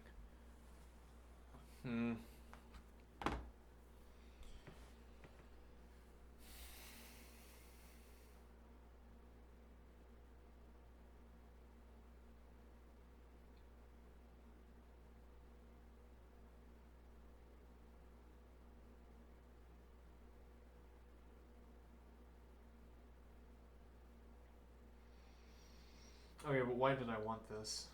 Right, well, so as it happens, sinh of x is 1 to 1. Oh, I don't even have the book open. Okay, 1 second.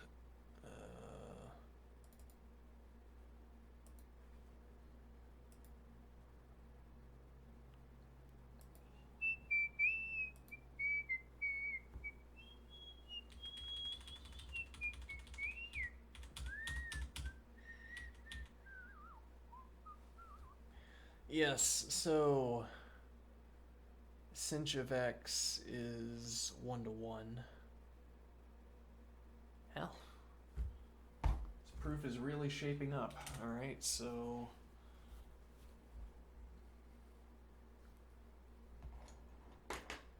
sinh of x,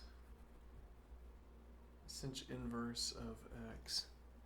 Oh, never mind, that's not the inverse.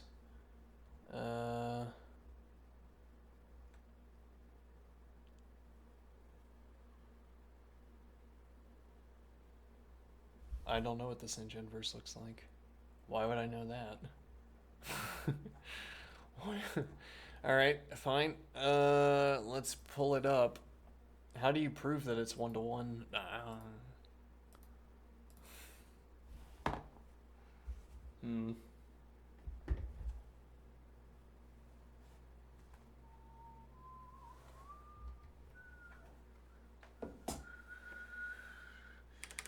Alright, so the sinh inverse is this horrible thing.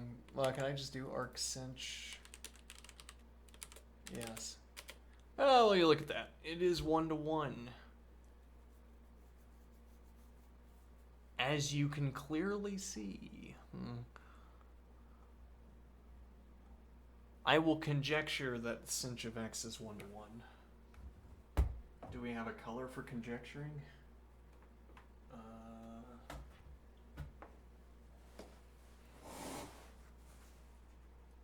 Maybe? Let's see. Oh, that's a lot of dust. That's disgusting.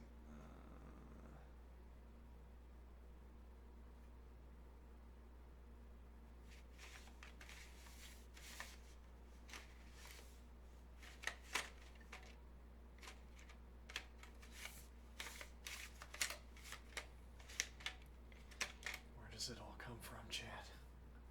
And how have I only recently started noticing how much dust there is? It's horrible.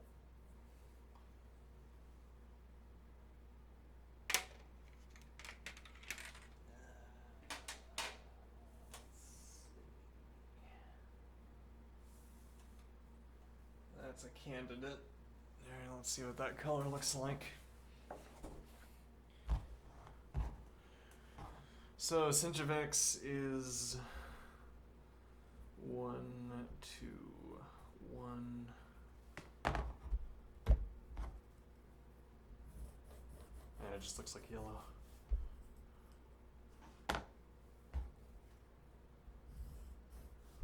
No, Okay, it's a little bit more golden than yellow. Alright. Sure. Alright, so this is our conjecture. Sinh of x is 1 to 1. Alright, and now I'm going to boldly take the next step. Going boldly to take. Yes. Going to boldly take. No. If and only if, or double crosshatch, f of x equals f of y, then x equals y. Sinh inverse of x.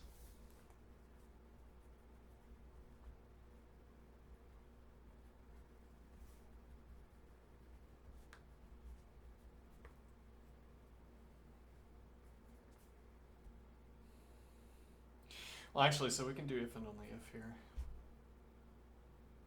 In virtue of the free getting of this forward conditional.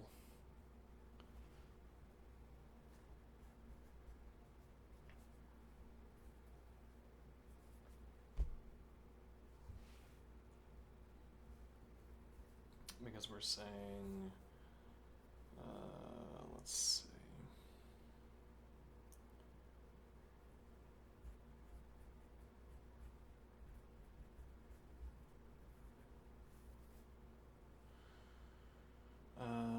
Let's see. F of x equals f of y, then x equals y, which we're taking by conjecture.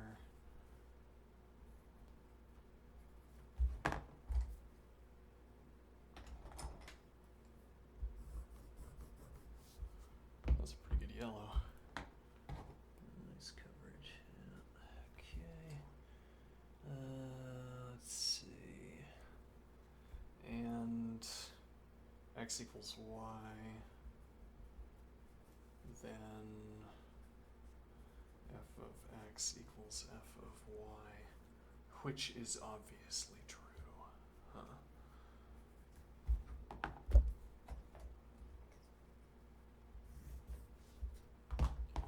If and only if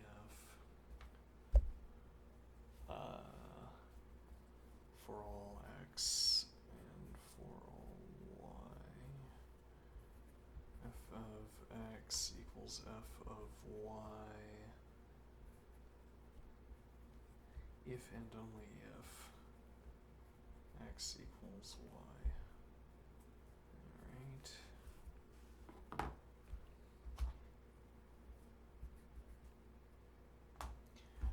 Now what? Now that we have proven this thing, we will go on to say that sinh inverse is 1 to 1.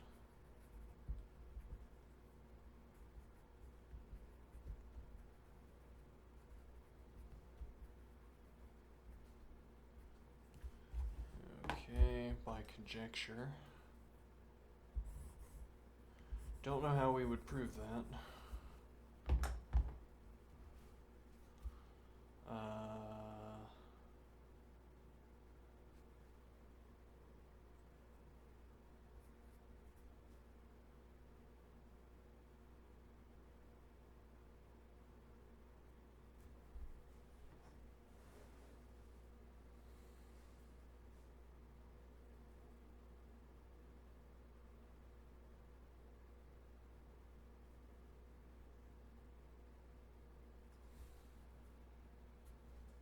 So here I want to say y equals sinh inverse of x and y equals sinh inverse of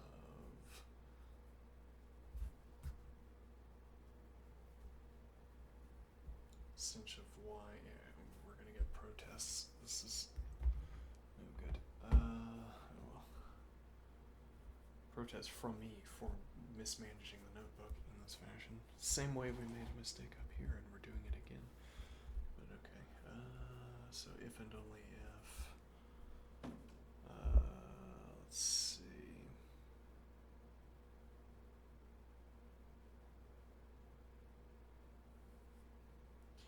If and only if x is equal to the sinh of y. Okay. Fine. I'm going to take that. Now we have, I might be on the wrong camera. Alright, now we have x is equal to the sinh of y, and what is the sinh of y, would I say? X is equal to e to the y minus e to the negative y. E to the y, rather.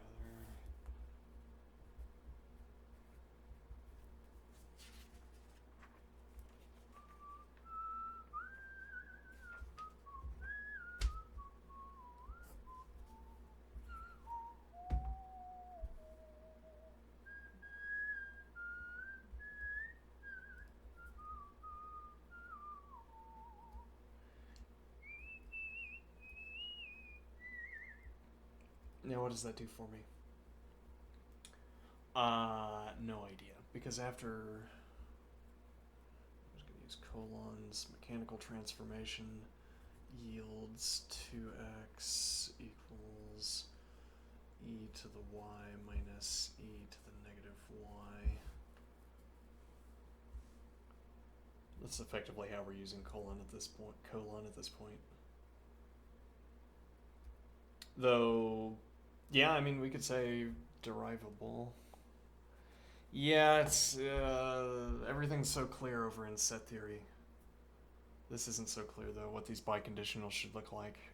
Whether this should be a crosshatch biconditional, because we're saying we can mechanically reach this expression from this expression, but then that's also just, well, it's not really what equality means, no. Well,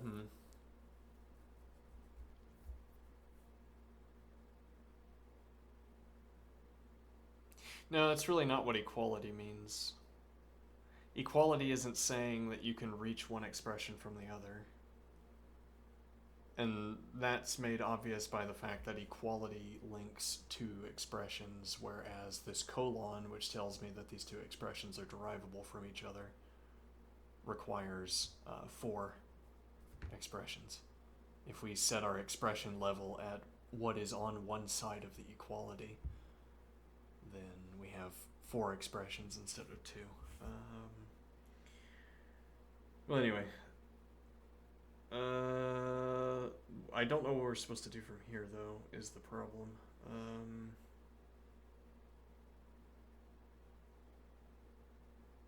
Oh, no, right. We were supposed to do... So, mechanical derivability here. E to the y minus 2x minus e to the negative y, which is equal to 0.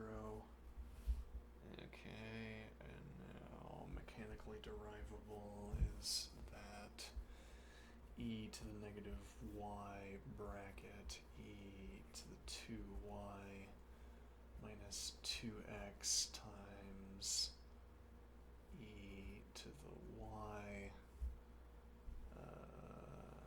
minus 1 is equal to 0.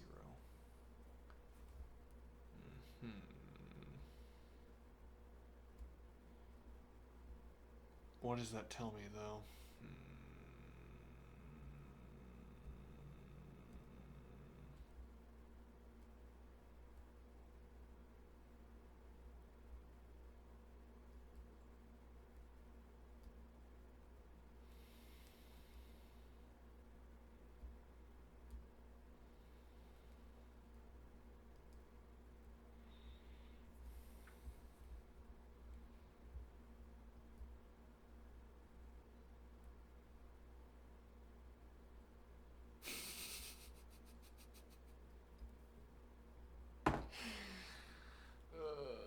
Just thought about a product for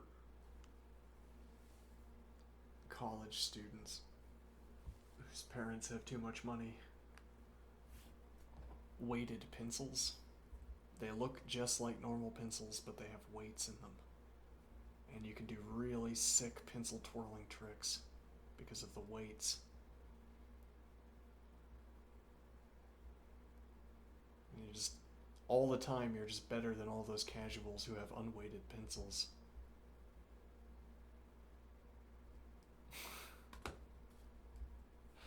Anyway,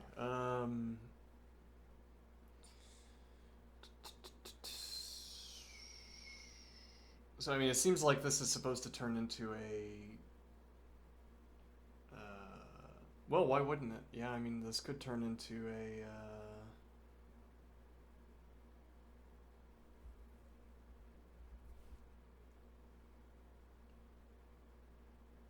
this could turn into a quadratic expression, right? I'm not sure. I don't know what to think about this. So we have e to the 2y, e to the y, and minus 1. Okay.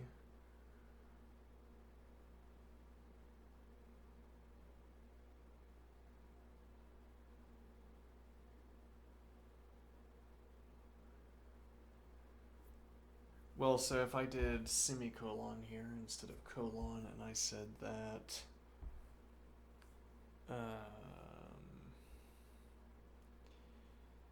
I said that x equal, I say that a, sure, a is equal to, no, we already used that. I say that d, I say that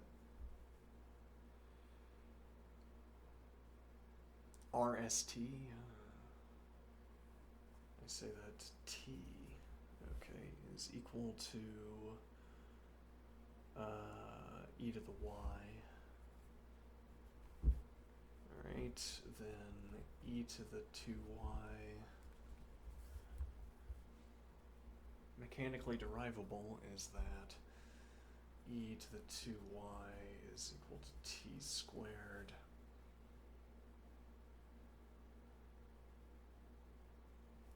Let's see here, but we also have this x here. Yeah, does that matter? I'm not sure. E to the y we already have is equal to t. Okay, so then we want to say e to the negative y bracket times t squared minus 2xt minus 1 is equal to 0.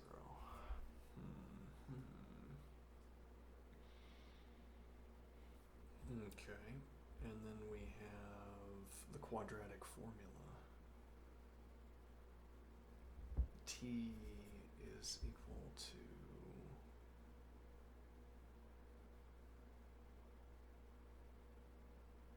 no, well, it wouldn't be t is equal to, that's not really what, that's not exactly what the quadratic formula gets you. But negative b is positive 2x, negative b, so 2x plus or minus the square root of b squared, so we negative 2x, negative b squared minus 4ac, so minus 4 times 1 times negative 1 divided by 2a, which in this case is 2. Alright, let's take that to the next page. I'm going to call this a checkpoint. What do I mean by a checkpoint? That's not clear. But I'm going to use blue. Okay, sure.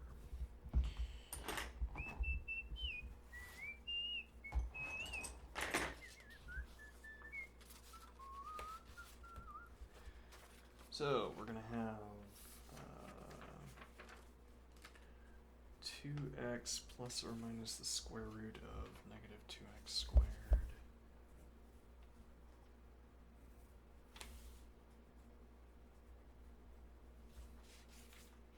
minus 4 times 1 times negative 1 divided by 2. Alright. Is equal to 2x plus or minus the square root of 4x squared plus 4 divided by 2, which is equal to 2x plus or minus the square root of x squared plus 1. Oh, rather, plus or minus 2 times the square root of x squared plus 1 divided by 2, which is equal to x plus or minus the square root of x squared plus 1. Interesting. Okay, and what does that tell me?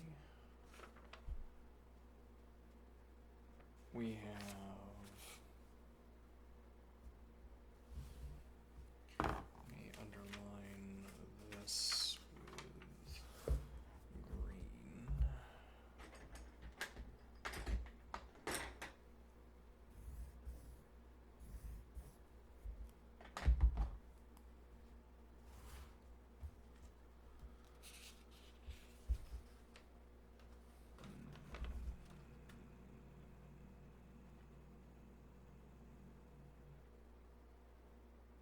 Yeah, what does that actually tell me?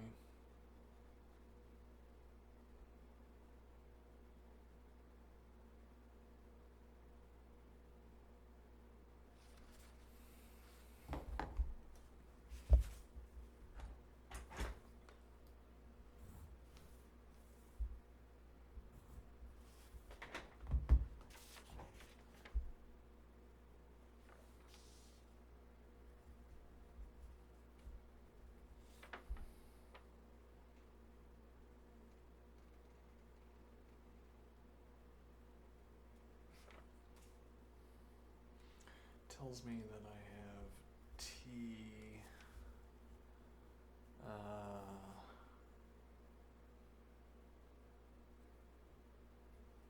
minus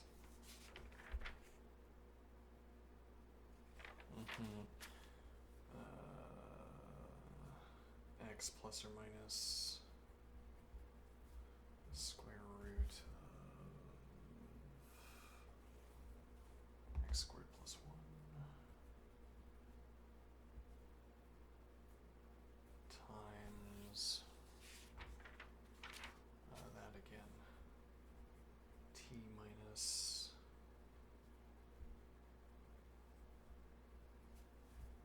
x plus or minus the square root of x squared plus 1 is equal to 0. Okay, which t is equal to e to the y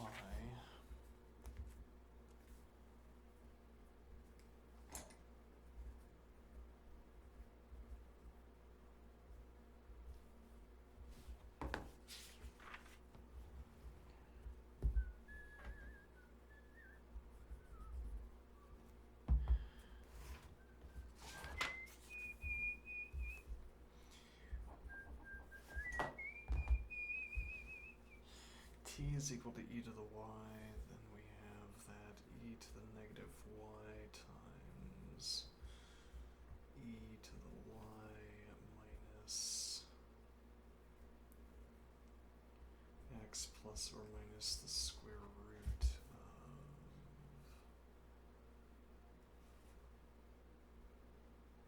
of... Okay, yeah, but the point of this, x squared plus 1 times e to the y minus x plus or minus the square root of x squared plus 1. The point of this is to say that e to the y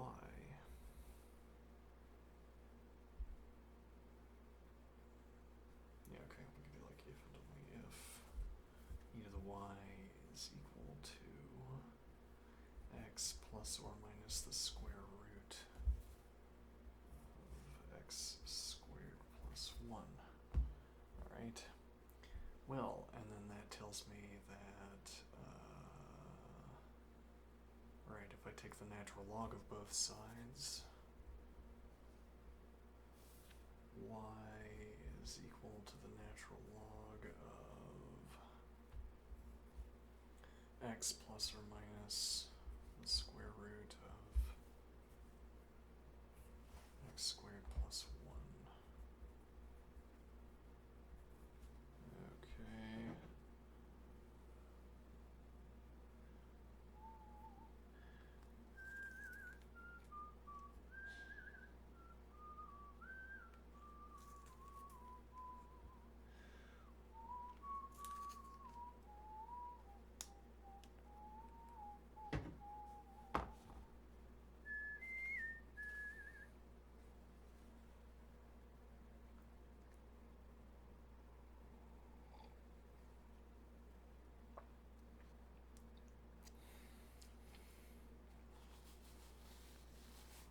Okay. Okay. Well, that was an exciting one. Was that the correct answer, incidentally? Was that what we were trying to trying to obtain? I hope so. Let's see. Yes, but the author says only plus, not plus or minus. So, as in so many other cases, we just say, never mind, not plus or minus.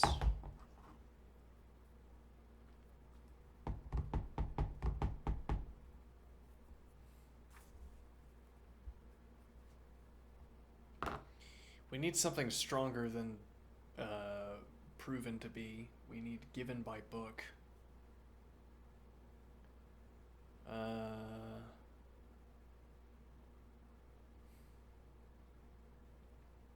Yeah, well, I mean, we don't have so many colors. We haven't used raspberry in a while.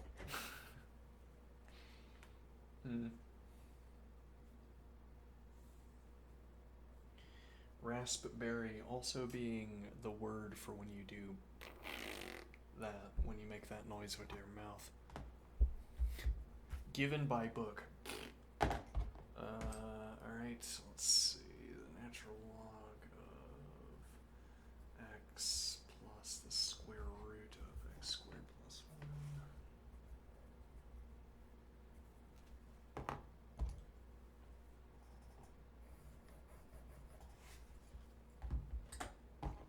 That's going to be a rare enough one. Well, see, that I'm making that noise with my mouth and saying that, making that point was my way of memorizing. All right, well, that's that. That's our proof. It only works because the sinh of x is 1 to 1, interestingly.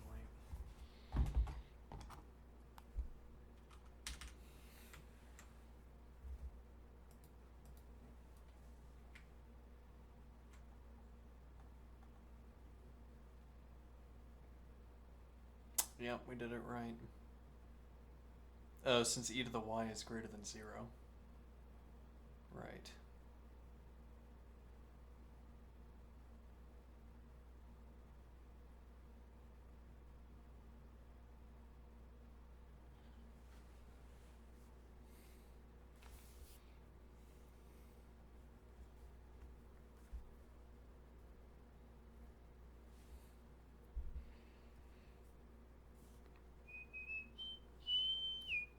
So, do we want to follow up with the proofs for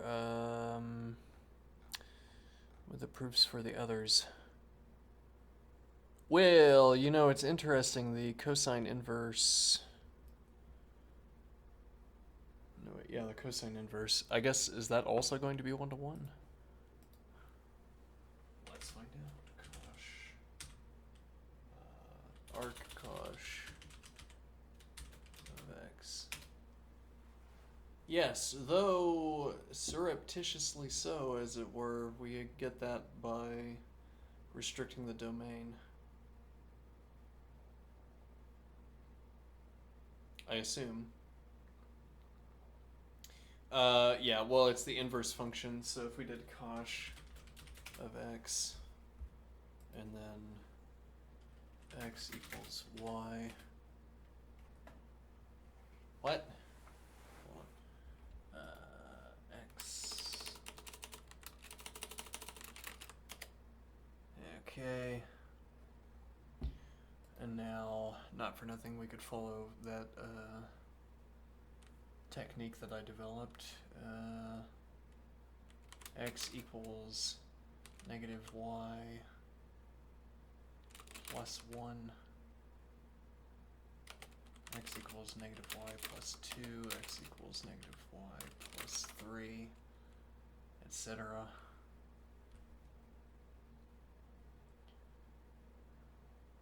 And we could do the rainbow, albeit at great temporal expense.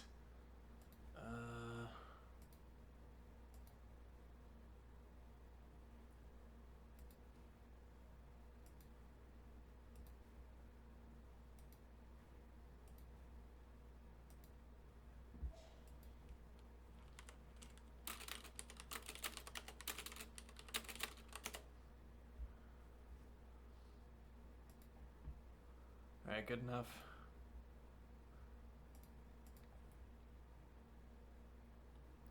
Alright, and now let's make these graphs garish colors. Hot pink, okay. And then this one is gonna be stared at the sun too long, blue.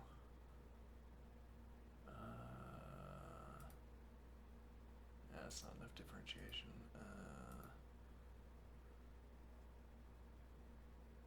I don't know.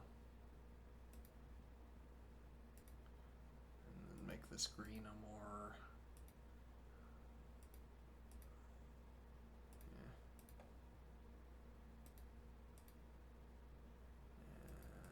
one more try. Okay.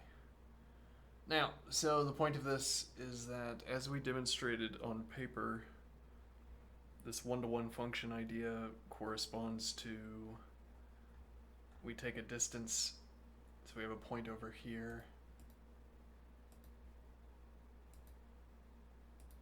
We have a corresponding point here. Okay, however, that also means we have a point here, and we have a corresponding point down here. Okay, however, we don't have that corresponding point because the domain... it isn't the domain has been restricted. It can't be the domain. The point is that it's not a function if we don't restrict the range. So the range is restricted. Though I don't yet know much about that. Okay, so the range is restricted to only positive. Alright. And that's how we obtain one-to-one status, by cheating. Alright, so now we have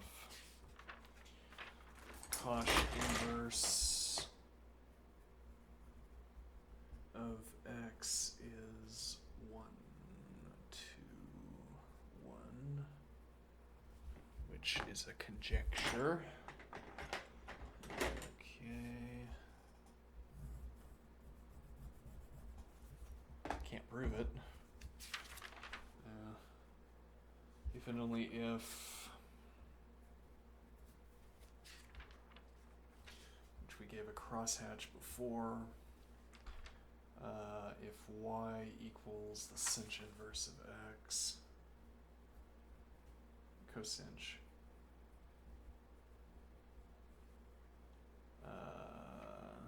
and y equals the sinh inverse of the sinh of x. We made it without changing our font size. Outstanding.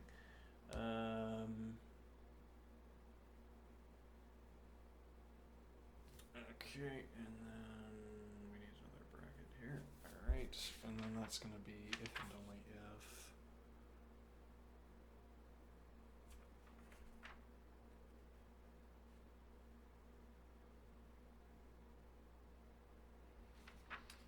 Alright, so this has something to do also with priority of these logical expressions.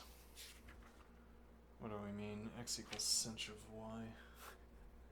or rather, x is equal to, oh, this should be, gosh, oh no. And we forgot an h there. Oh no.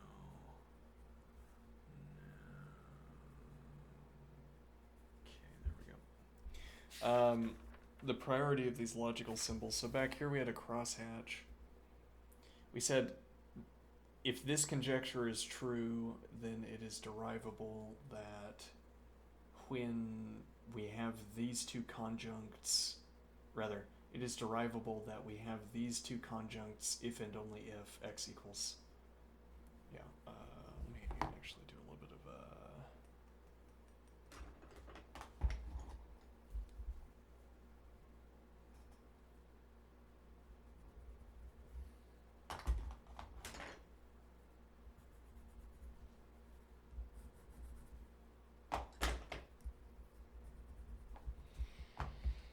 Alright, so if sinh inverse of x is 1 to 1, it is derivable that we have these two conjuncts if and only if these two terms are equal to each other.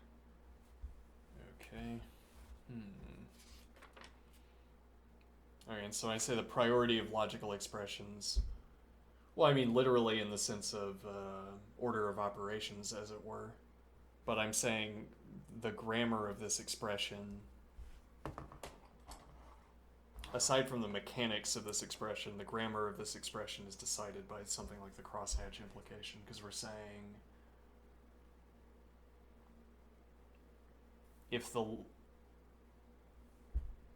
we're saying that the two sides of this are mutually derivable.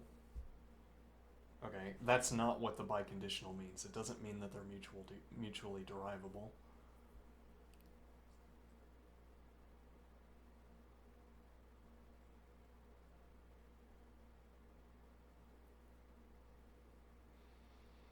Well, the biconditional is, and why doesn't the biconditional mean that they're mutually derivable?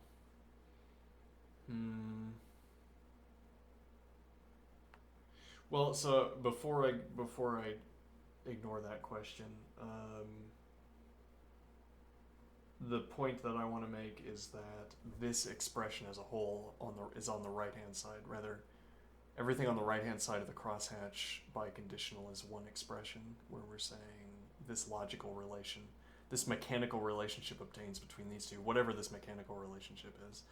As it turns out, it's that we can get these two conjuncts together, which have the correct conditional arrangement for us to construct the biconditional.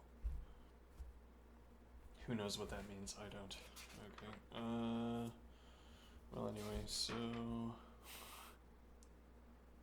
before I ignore that question, yeah, why doesn't the biconditional mean mutual derivability? Well, you don't have to obtain a biconditional by deriving one from the other. I mean, if you can derive one from the other, then you get the biconditional expression, but then you upgrade it to a crosshatch. Here, we didn't derive one from the other, we derived these two conditional statements independently.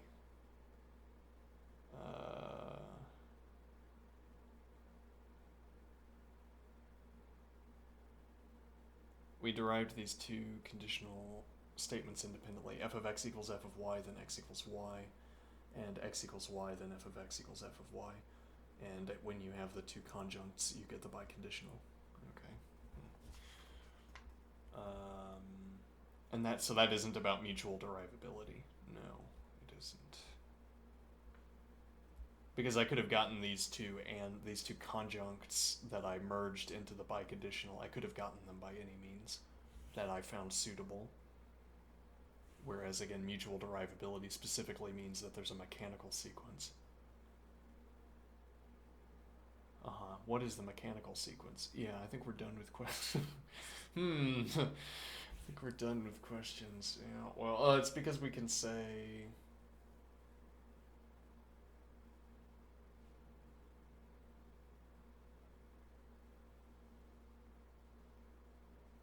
I don't know.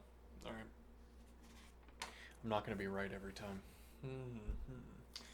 X equals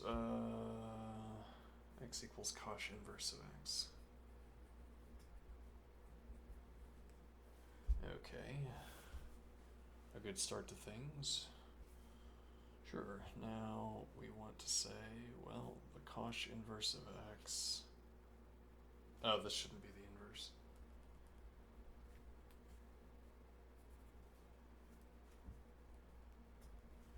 Alright, so we have the cosh of x, as it turns out, and so this is going to say that x is equal to, and this should be y, not x. Okay.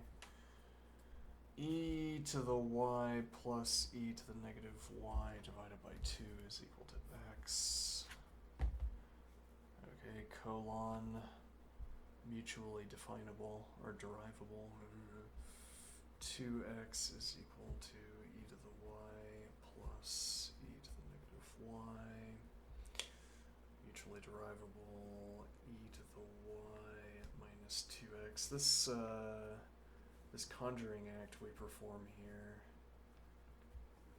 is quite the trick. Plus e to the y, negative y is equal to 0. And then we have e to the negative y, e to the 2y minus 2x, e to the y plus 1. Okay, is equal to 0. And then we have a semicolon. T is equal to e to the y, semicolon, e to the negative y times t squared minus 2xt plus 1 is equal to 0.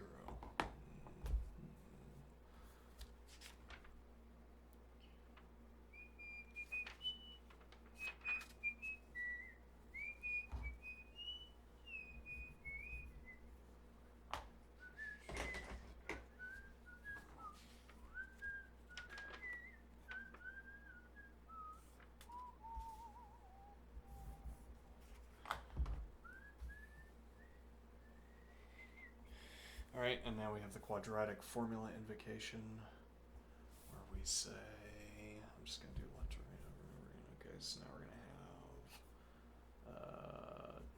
have 2x plus or minus the square root of negative b squared, so 2x squared minus 4 times 1 times 1. Okay. And then we're going to have divided by 2, which is equal to 2x plus or minus 2 times the square root of x squared minus 1 divided by 2,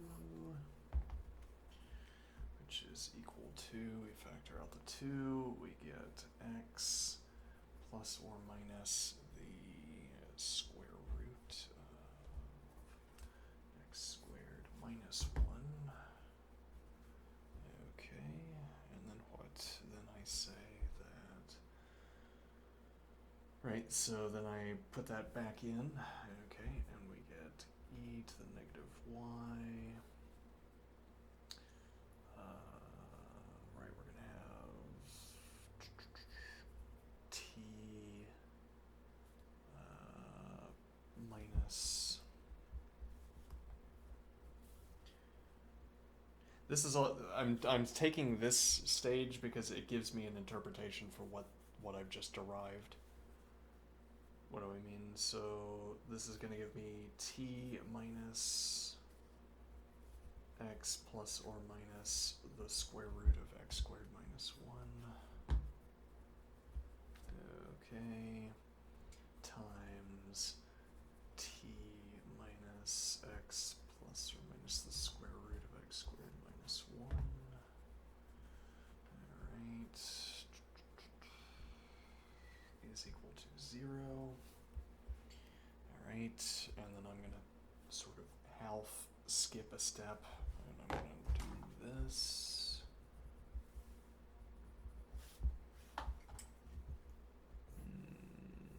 Okay. If and only if t is equal to x plus or minus the square root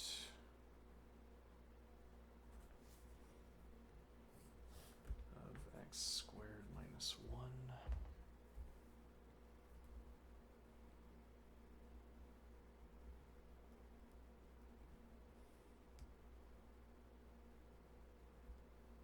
Okay. If and only if e to the y is equal to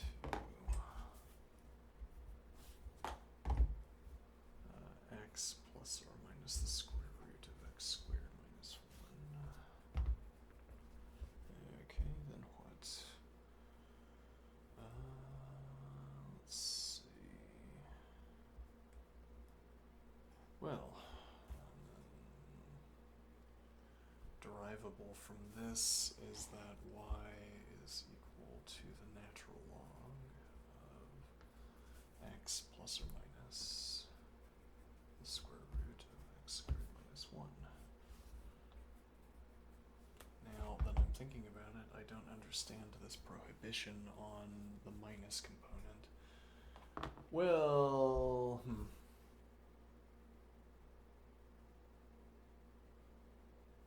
Okay, yeah, that's an interesting point, because if we go back,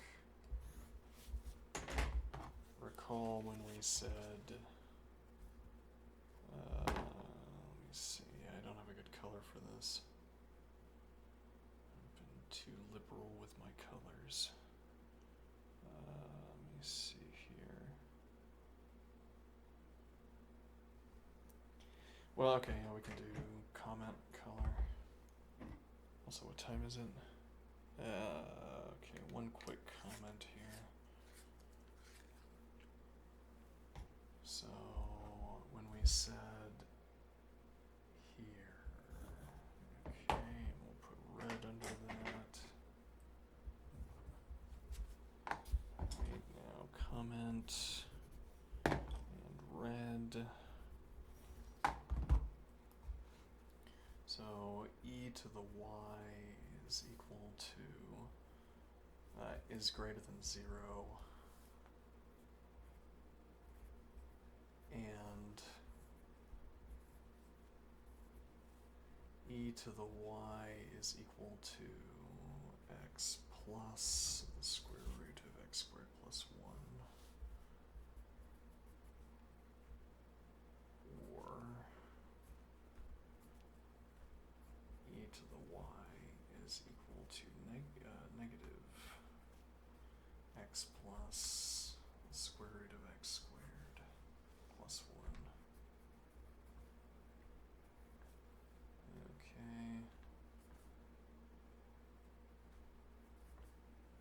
Now what? Okay, well, so this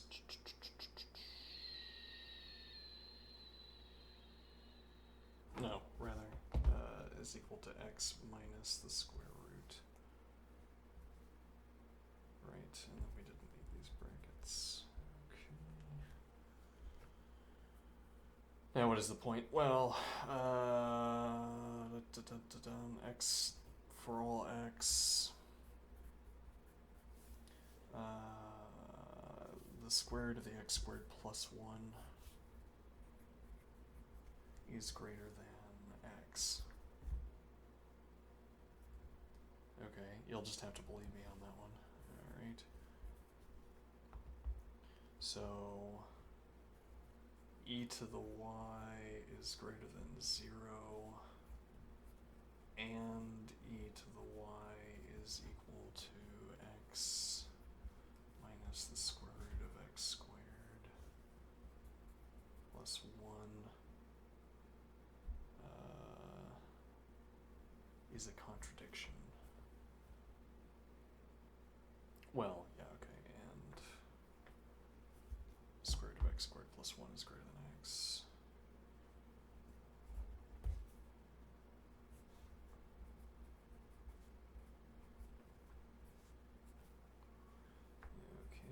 Okay, contradiction. However, where did my contradiction color go? There we go. However,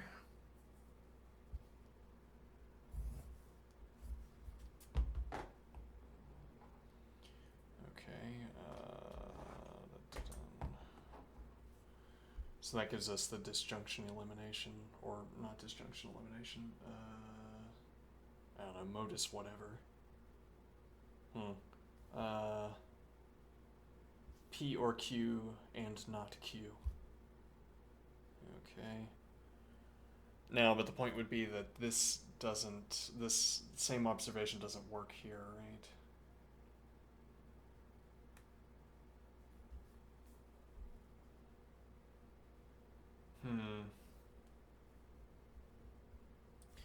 What do I mean? Because x squared. Yeah, I'll just make this, I'll color this in. So this is comment and orange. Alright, and then I'll just make a note to fill that comment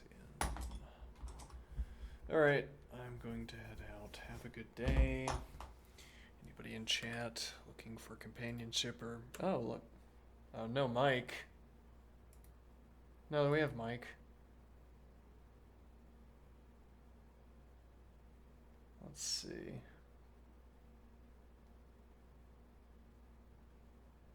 Possible ban evader.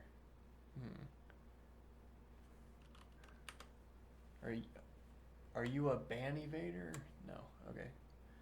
Let's see. Don't know what is happening, but it seems interesting. You really like the use of colors and the clear straight edge. Yes.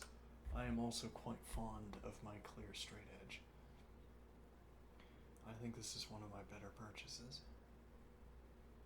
This is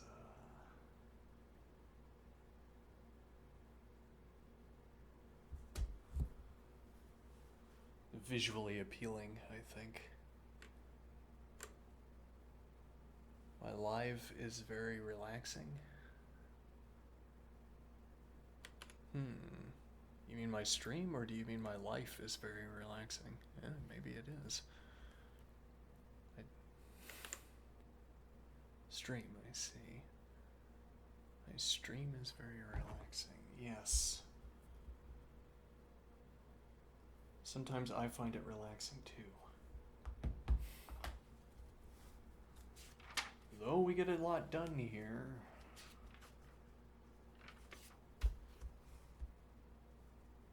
This is your first time using Twitch? I see.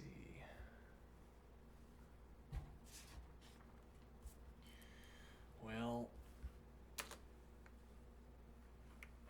what am I trying to solve for? I was proving that... I was proving the definition... Well, you can't really prove a definition. I was proving the inverse of the sinh function. SINH,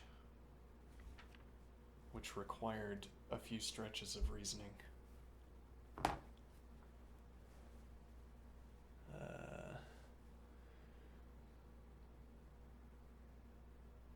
Majored in English literature, so a lot of this is like Greek to you.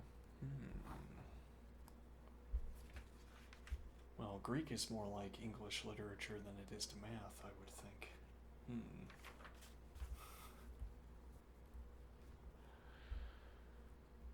Well, I majored in mathematics, or rather, I majored in music, so put on Greek since a lot of math functions are Greek. Yeah, there's a lot of use of Greek symbols.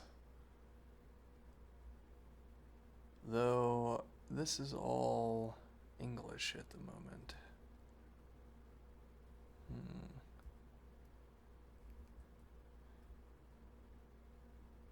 Yeah,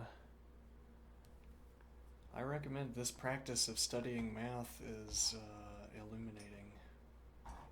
It's really illuminating to see how little I know and how ill prepared I am for working through some of these math books. Interesting experience.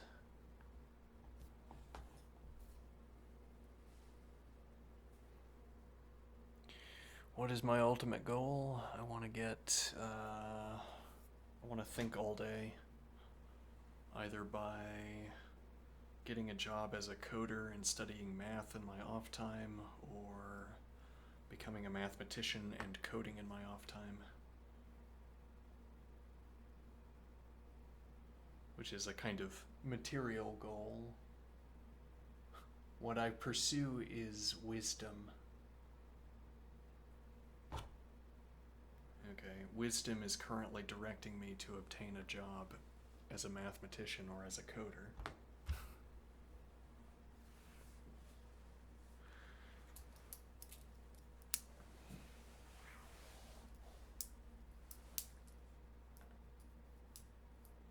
Hope I can achieve it. Me too.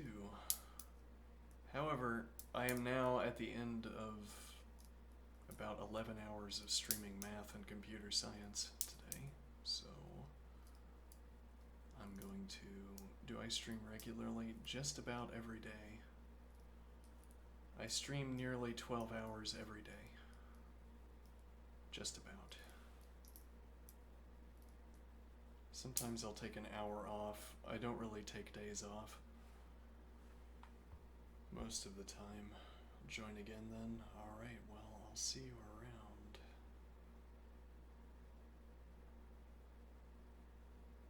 Have a good one.